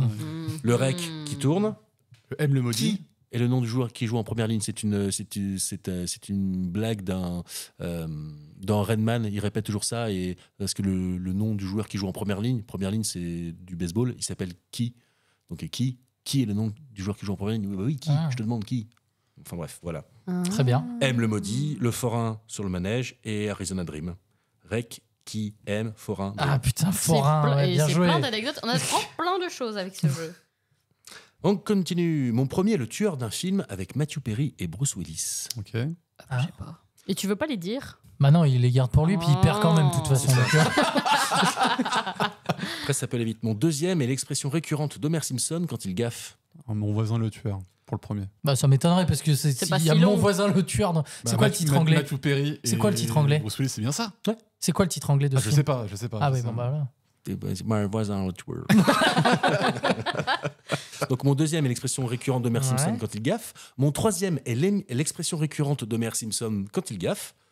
Mon quatrième est le nom des fichiers aux médias non compressés et non traités. Mon voisin Totoro? Ah putain. Mon voisin. Oro. C'est Héros. grâce à ça. Non, mais c'est comme ça que j'ai eu le truc. hein. Vraiment, j'ai vu Toto, j'ai fait oh, je sais. Et mon tout est un chef-d'œuvre de Miyazaki, bien entendu. J'ai Bien gagné joué. un point. Waouh. On est d'accord que mon voisin Totoro, c'est Alice au Pays des Merveilles chez Miyazaki, quoi. Avec un peu de drogue. Avec un peu de. Bon, bah, ce qui est Ouais, déjà un c'est peu le déjà cas de drôle. Alice au Pays des Merveilles. hein. Oui, c'est Pénémaré, c'est vraiment la grosse drogue dure quand même. Ouais, quand même, ouais. Oh, parce que mon voisin le Totoro, viens, on fait un chabus ou un bus C'est chat. trop bien, je l'ai en poster celui-là. Ah le bah chat regarde bus. pas les autres Miyazaki parce que tu vas halluciner, mon pauvre. Bah, il m'en reste encore 3-4. Alors on continue. Mon premier est le cri le plus commun dans les films d'horreur français. Ah, ok. Ah, Oui, on le regarde Cocorico. Le pas les fameux. mêmes Exactement, films. ouais. Parce que moi, dès que je vois une poule ou un coq, ça me.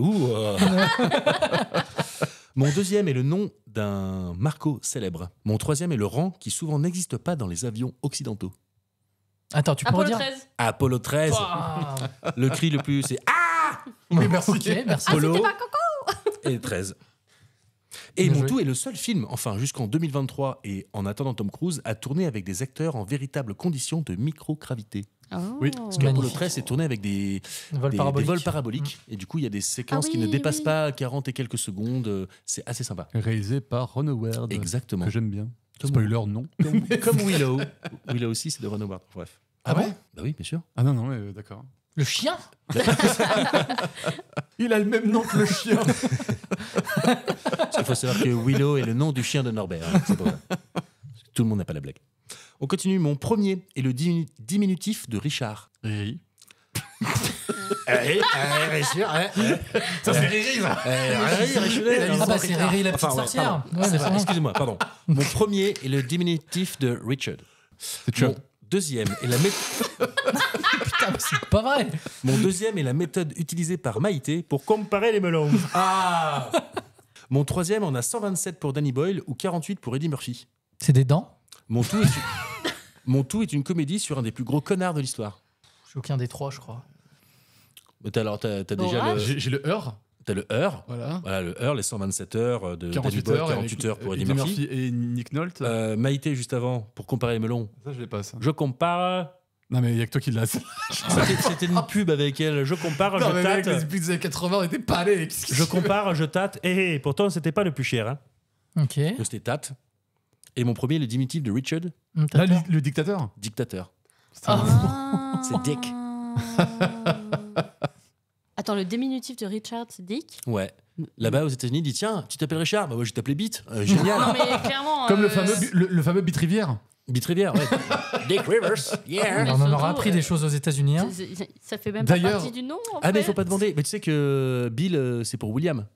D'ailleurs, il y a Non, un truc. mais. Il y a un truc qui Bill m'a fait. Clinton ne s'appelle pas Oh Bill, là il s'appelle là. William Clinton. Il y a un truc qui m'a fait beaucoup super. rire quand j'y ai pensé. Beat qui froisse. Est-ce que tu l'as? Beat qui Ou froisse. Beat qui rip. Je sais pas trop vraiment quelle est la bonne traduction. Mais... Slippering. Non. Dick Sleepy. Hitchcock. Ah non, qui démange. Ah voilà, c'est la beat qui démange. Hitchcock, ouais, c'est ça. Ouais. Ouais, humour international. C'est bien, on s'exporte. Mon premier est le prénom du cinquième élément. Ok. Mon deuxième est le repère Sildave de Rastapopoulos. Parce que moi j'ai Lilou et Stitch, mais je pense pas. Tu as bien le bon prénom, c'est Lilou. C'est Lilou. Mon deuxième est le repère Sildave de Rastapopoulos. Ça vous parle pas, ça, les Non. enfants? Oh Si, là là. c'est Tintin. Oui, Bah oui. ça me Mais, parle, mais c'est le lac j'ai noir, pas le nom du. C'est C'est le repère Sildave, ouais. Donc, tu l'as en partie. Mon troisième est la partie de Jupiter volée par Philippe de Broca. Non, mais il sort des trucs que lui seul connaît. Si, non, mais ça me parle, Philippe mais de je sais pas Broca, dans quoi. L'homme mais... de Rio, le magnifique, le bossu. Oui, mais Belmondo, ce que Français. tu veux, mais. Et voilà. Et mon tout est une comédie française sur la gastronomie. Alors attends. Sur la gastronomie. Lilou la cuisse. Lilou, lac, suisse. Là, dans la cuisse. Là, dans la cuisse. Voilà, il faut le dire avec un petit accent, ça passe tout de suite. Toujours. Bien, ouais, Lilou il est la en- cuisse. il est en feu, Mathieu, attention. Grave. Allez, mon premier et mon préféré quand c'est le 7e, car on parle de cinéma. Ok. Mon deuxième pourrait être le nom de la nouvelle alliance cinématographique. Quoi? C'est random. D'accord. Laisse les gens qui ont compris. De la nouvelle alliance cinématographique. Mon troisième est une région ukrainienne conquise par la Russie. Attends. Ah putain, attends. Mon quatrième est l'outil indispensable des flics en interrogatoire dans les années 80. Mon cinquième est le prénom de Larson, Nolte ou Cave. Mon tout est le premier long métrage de Guy Ritchie et aussi de Jason Statham. Bon, alors attends. Péché. Ah, de ça, c'est Snatch. Non. Mon premier et mon Avec tous ces préféré mots-là, quand t'as c'est le trouvé 7e, Snatch car on parle de cinéma. Arnaque, Ah. crime et botanique. Nac, Crimée, Bottin, Nick. C'est bizarre, en fait, c'est parce que je pensais au 8e péché. Le 8e péché. Vous voyez ce film Allez, franchement, pour un premier date, C'est quoi déjà le 8e péché, c'est un film, c'est un petit film français qui a eu un succès relatif. Il n'est pas sorti au cinéma, il y a eu 3 versions DVD. Il y a 3 DVD qui existent, dont César je en vois. a un. César a bossé sur ce film, il faut le savoir. Voilà, c'est pour ça que je me disais, ça me dit un truc, mais sans me dire un truc. Ouais. Mais c'est pour un le- date, c'est super. Ah oui, j'ai pas pensé à ça. Yo. Je savais pas qu'on pouvait faire de l'autopromotion. Ah bah bonne chance pour le trouver celui-là. C'est ça. Allez, plus que 2, un petit compliqué là, mais ça va le faire. Mon premier est une marque de bière belge. Mon deuxième est un mot d'argot pour réclamer quelque chose. Mon troisième est le camarade fort et bagarreur du petit Nicolas. Ah oui, il y a des références qui sont un petit peu avant Oh la notre naissance, vache. excusez-moi. Mon quatrième est avant l'ouest pour Régis Varnier. Mon cinquième est une herbe aromatique. Ouais, une merde aromatique, ouais, trop bien. Une herbe.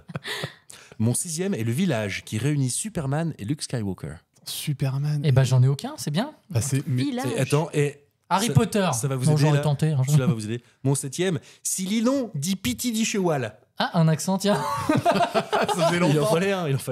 Mais attends, le Ah, c'est, village. le fabuleux qui destin rend- d'Amélie Poulain. Et ben voilà. Voilà. Ah. Attends, J'avais tu veux me dire j'avais que le dernier. village qui regroupe Superman. Attends, et tu Luke sais quoi, Skywalker. on va tout reprendre. Oui, voilà. Ah, parce que moi j'étais Alors, sur Poney et pas La Poulain, marque de bière belge. Lef, Quand un mot d'argot pour réclamer quelque chose. à boule, Mon troisième est le camarade de fort et bagarreur du petit Nicolas. Eudes, Eudes. ouais, Très bien. Avant l'ouest pour Régis Varnier. Est, Est-ouest. Film de Régis Varnier. L'herbe aromatique. Tain, Le village qui réunit Superman et Luke Skywalker. Damel. Damé. Damé Village, c'est le village des damnés. Le village des damnés. Un petit film d'horreur avec Christopher Reeves et Mark Hamill. Mark Hamill. Bah, bravo.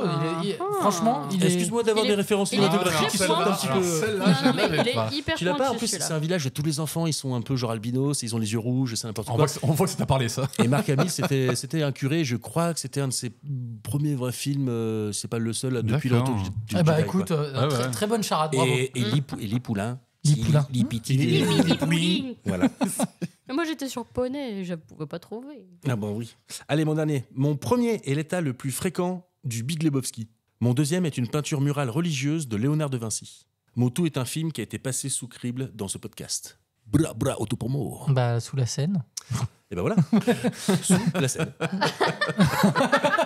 ça finit, mais ça finit bien, quoi. Mais quelle magnifique boucle, bravo. mal. Et bah, Ouais, écoute, non, mais bien, bien. félicitations, hein, franchement. Merci. Pardon aux familles, tout ça.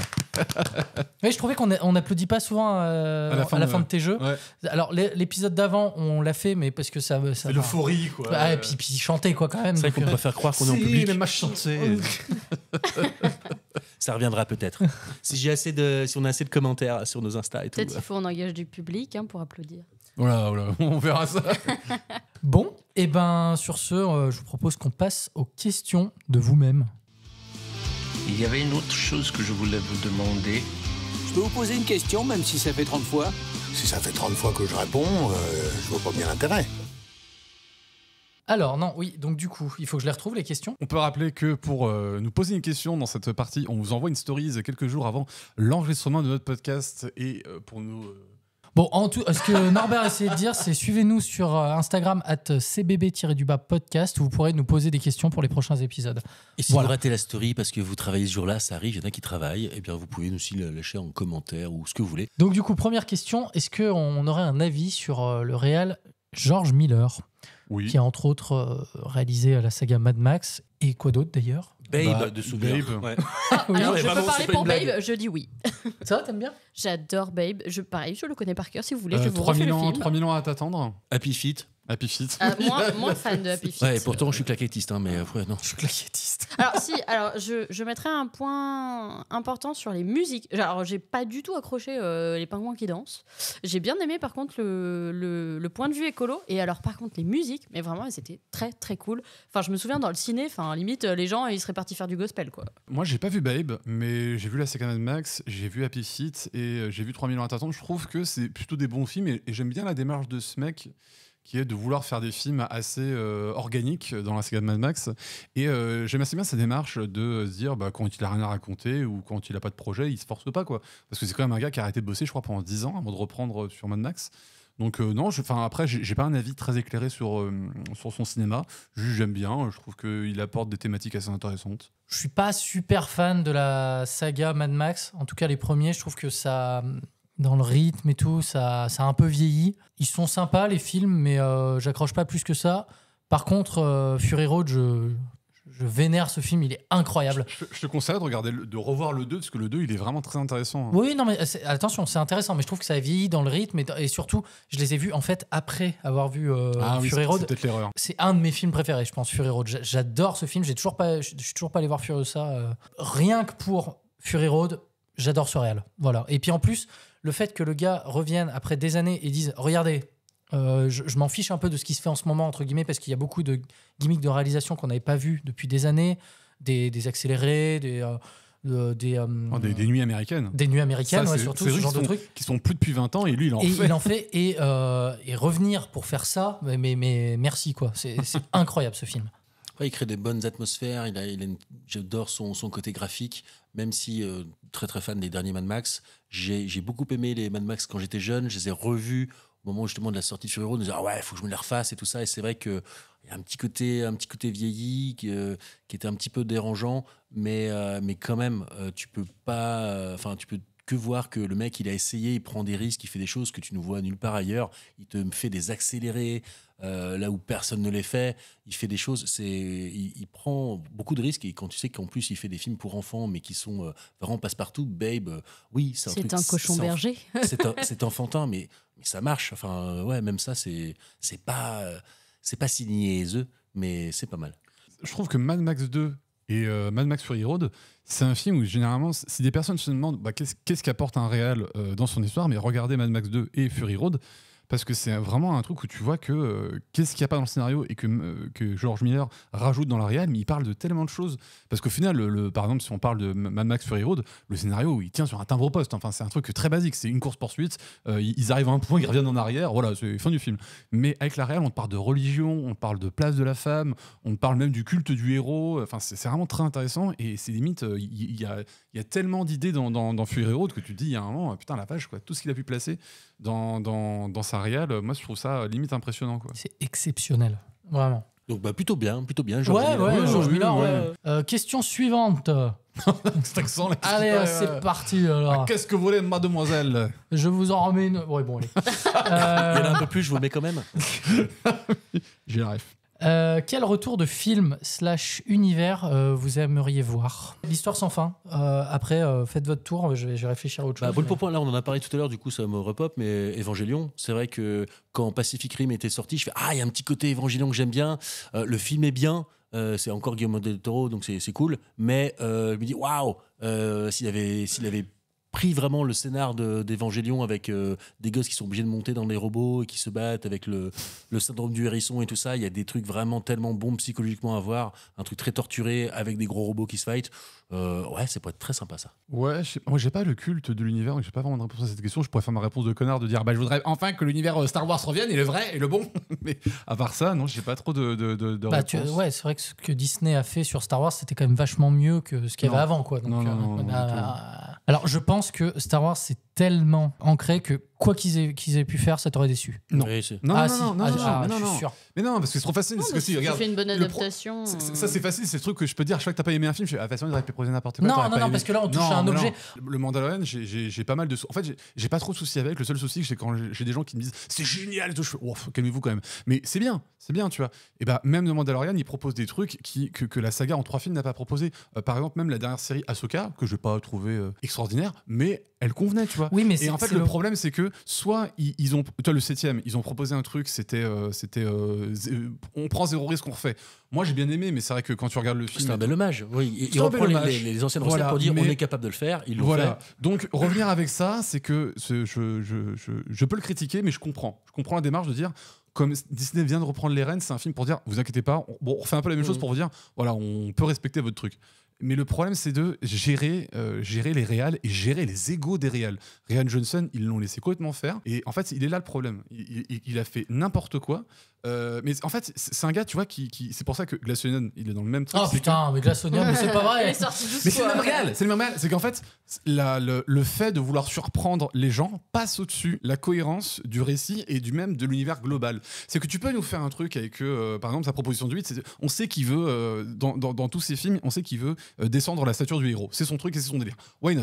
Mais ce qu'il a fait avec Luke Skywalker, ça n'a ni queue ni tête. Moi, je pense que c'est le problème de ces grosses sagas, Star Wars, Harry Potter, machin. Quoi qu'il puisse arriver, tu seras déçu. Quoi qu'il arrive. Enfin, il y aura des déçus. Ça, c'est dans une énorme licence, on aura toujours des gens pour chier allègrement. Mais non, mais parce que les gens cherchent à retrouver l'émotion qu'ils ont eue. Moi, c'est pas mon cas. C'est pas possible. Non, mais moi, c'est pas mon cas. Mais en fait, c'est juste que dans le premier, ils prennent zéro risque. Dans le deuxième, ils décident d'envoyer complètement balader. Mais c'est comme si on commence Harry Potter en disant le premier, il lance des sorts. Et le deuxième, on dit, finalement, il peut lancer les sorts avec les yeux. Tu dirais, mais attends, c'est n'importe quoi, ce truc-là.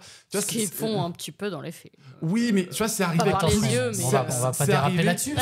C'est arrivé avec plusieurs films, tu vois, ça s'est pas fait d'un film à l'autre. Ils sont pas passés du premier où ils envoient des sorts avec les baguettes et le deuxième ils disent en fait les baguettes on s'en fout, on peut le sort avec la main. Bref, et maintenant est-ce que tu réponds à la question de l'univers, c'est pas mal, ouais. C'est pour ça que je dis, moi j'ai pas d'univers spécialement en mode je veux que cet univers revienne et tout. D'accord, donc tout ça pour dire rien. Bon, Aliette. Je t'avais dit de base ça. Tu m'as lancé sur Star Wars, je t'ai répondu, c'est tout. Non, je le rejoindrai. Je suis d'accord que souvent le problème dans des suites ou dans des sagas, c'est que si on a mis des règles en place, il faut les respecter. Donc c'est un peu chiant quand après chacun prend un peu des libertés.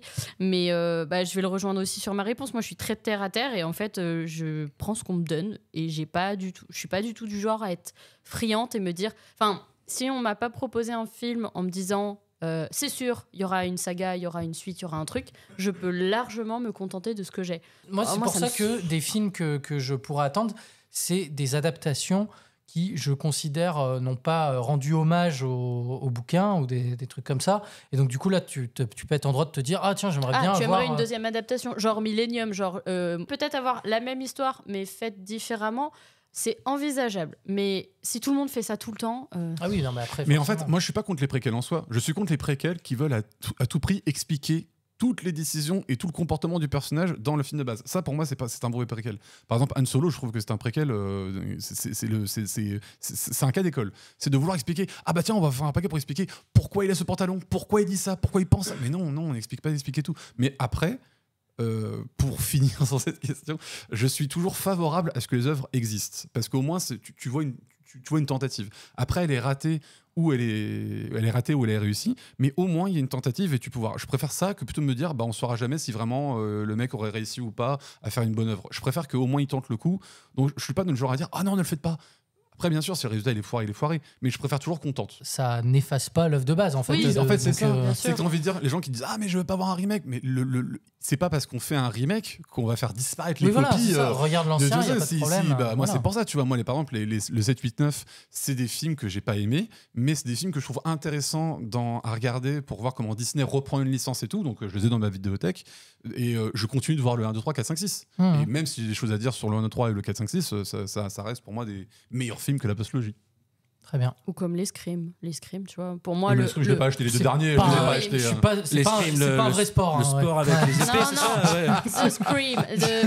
Le film avec le masque. Pour moi, le 1, il est génial. J'aurais pu m'arrêter là. Bon, je regarde la suite parce qu'il y en a qui sont intéressants. Mais pareil, je n'aime pas tous les films. Et en même temps, je me dis, bah oui, mais moi j'adore le 1, mais j'aime aussi le 4. Mais s'ils n'avaient pas fait d'autres films, j'aurais pas aimé le 4. J'ai vu le 4, j'ai vu le 5. Non, j'ai vu le 5, j'ai vu le 6 et je les ai pas aimés. Mais ils vont faire un 7 et j'irai voir le 7 aussi, tu vois. On peut aller les voir, mais voilà. Non, Scream, j'adore cette série. Il aime tellement voir des choses pour pouvoir en dire de la merde après. Mais non, mais parce que ça se trouve, je vais aller les voir. Est-ce qu'on n'aurait pas fait un podcast cinéma pour ça? Tu vois. Alors, j'ai aussi reçu une petite question d'une auditrice stats-unienne. Oh putain, notre public s'élargit. Attention, on est élargi de partout. Oula.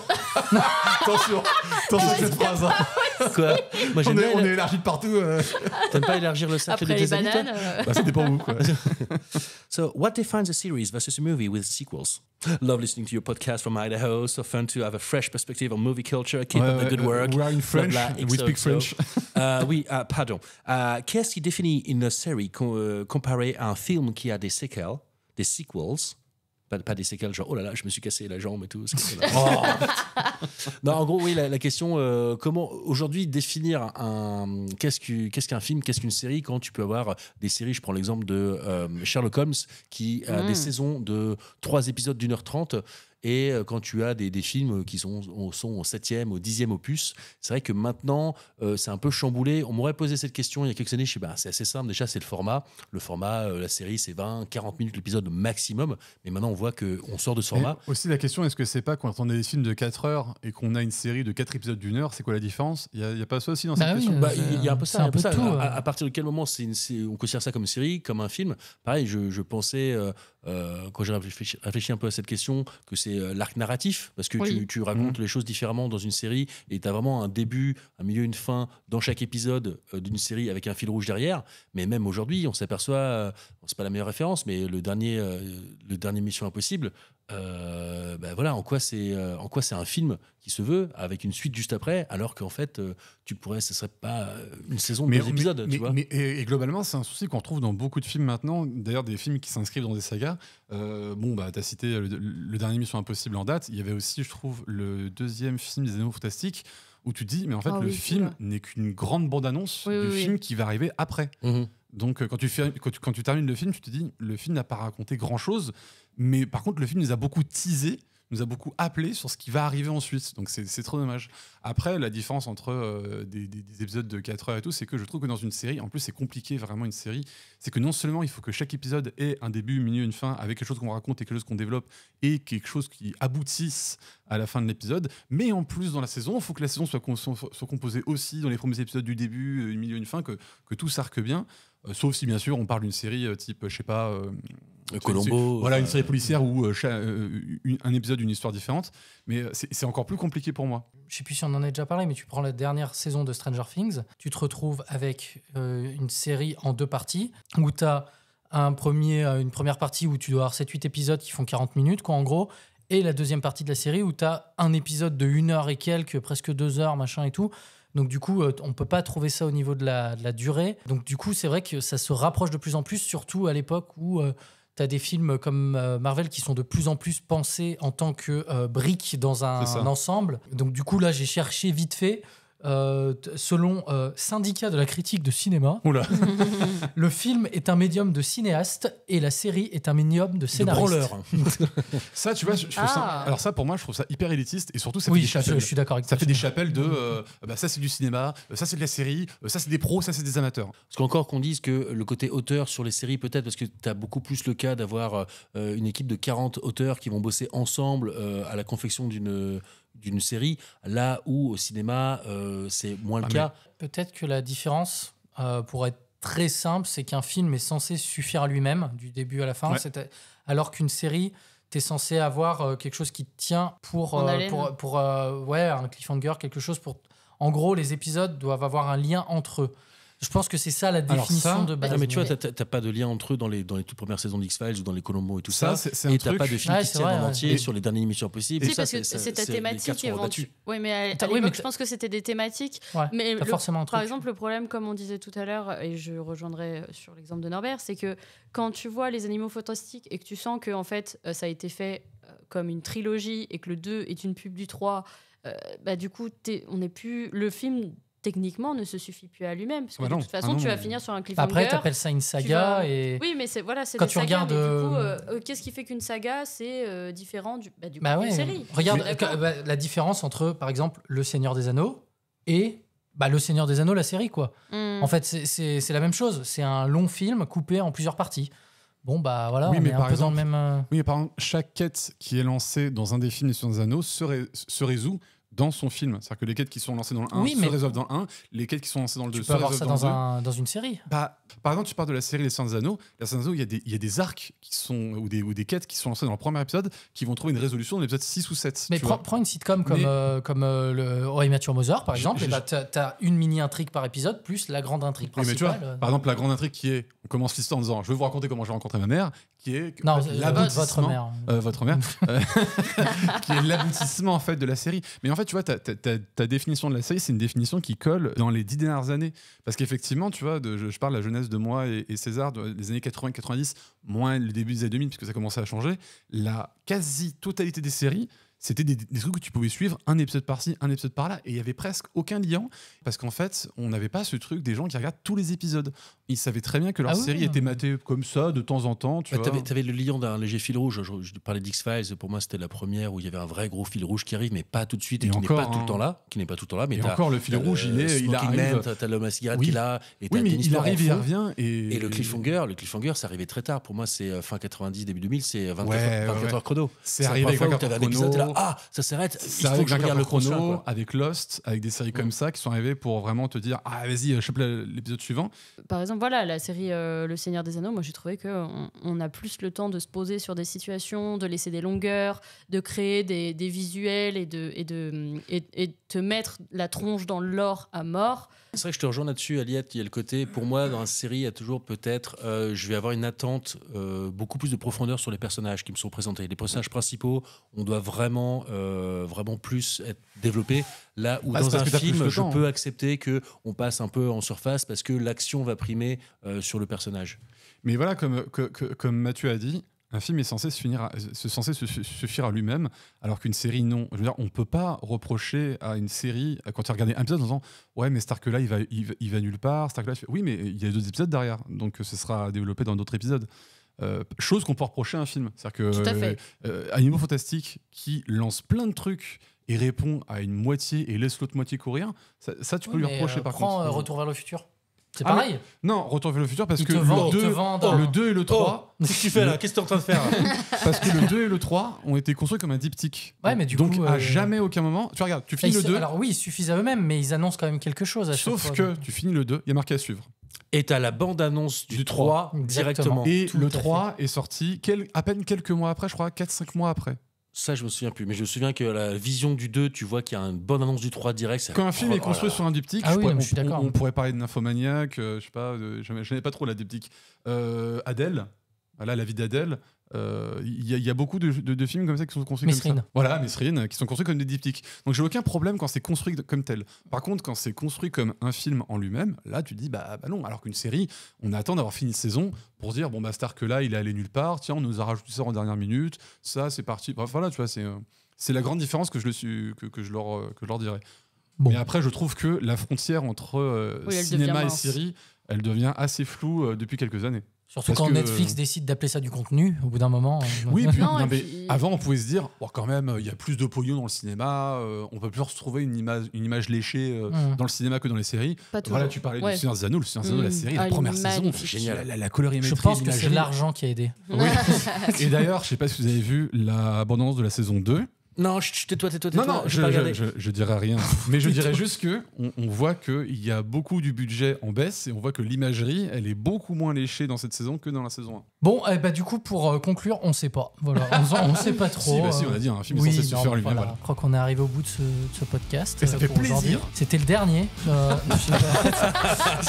mais parce que j'en ai ras-le-bol. Ça fait 3 heures qu'on on a prévu de le tourner au moins en diptyque. Voilà qui conclut notre épisode.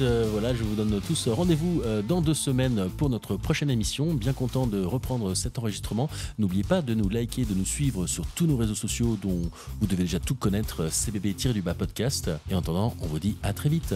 Ciao. Salut. À bientôt.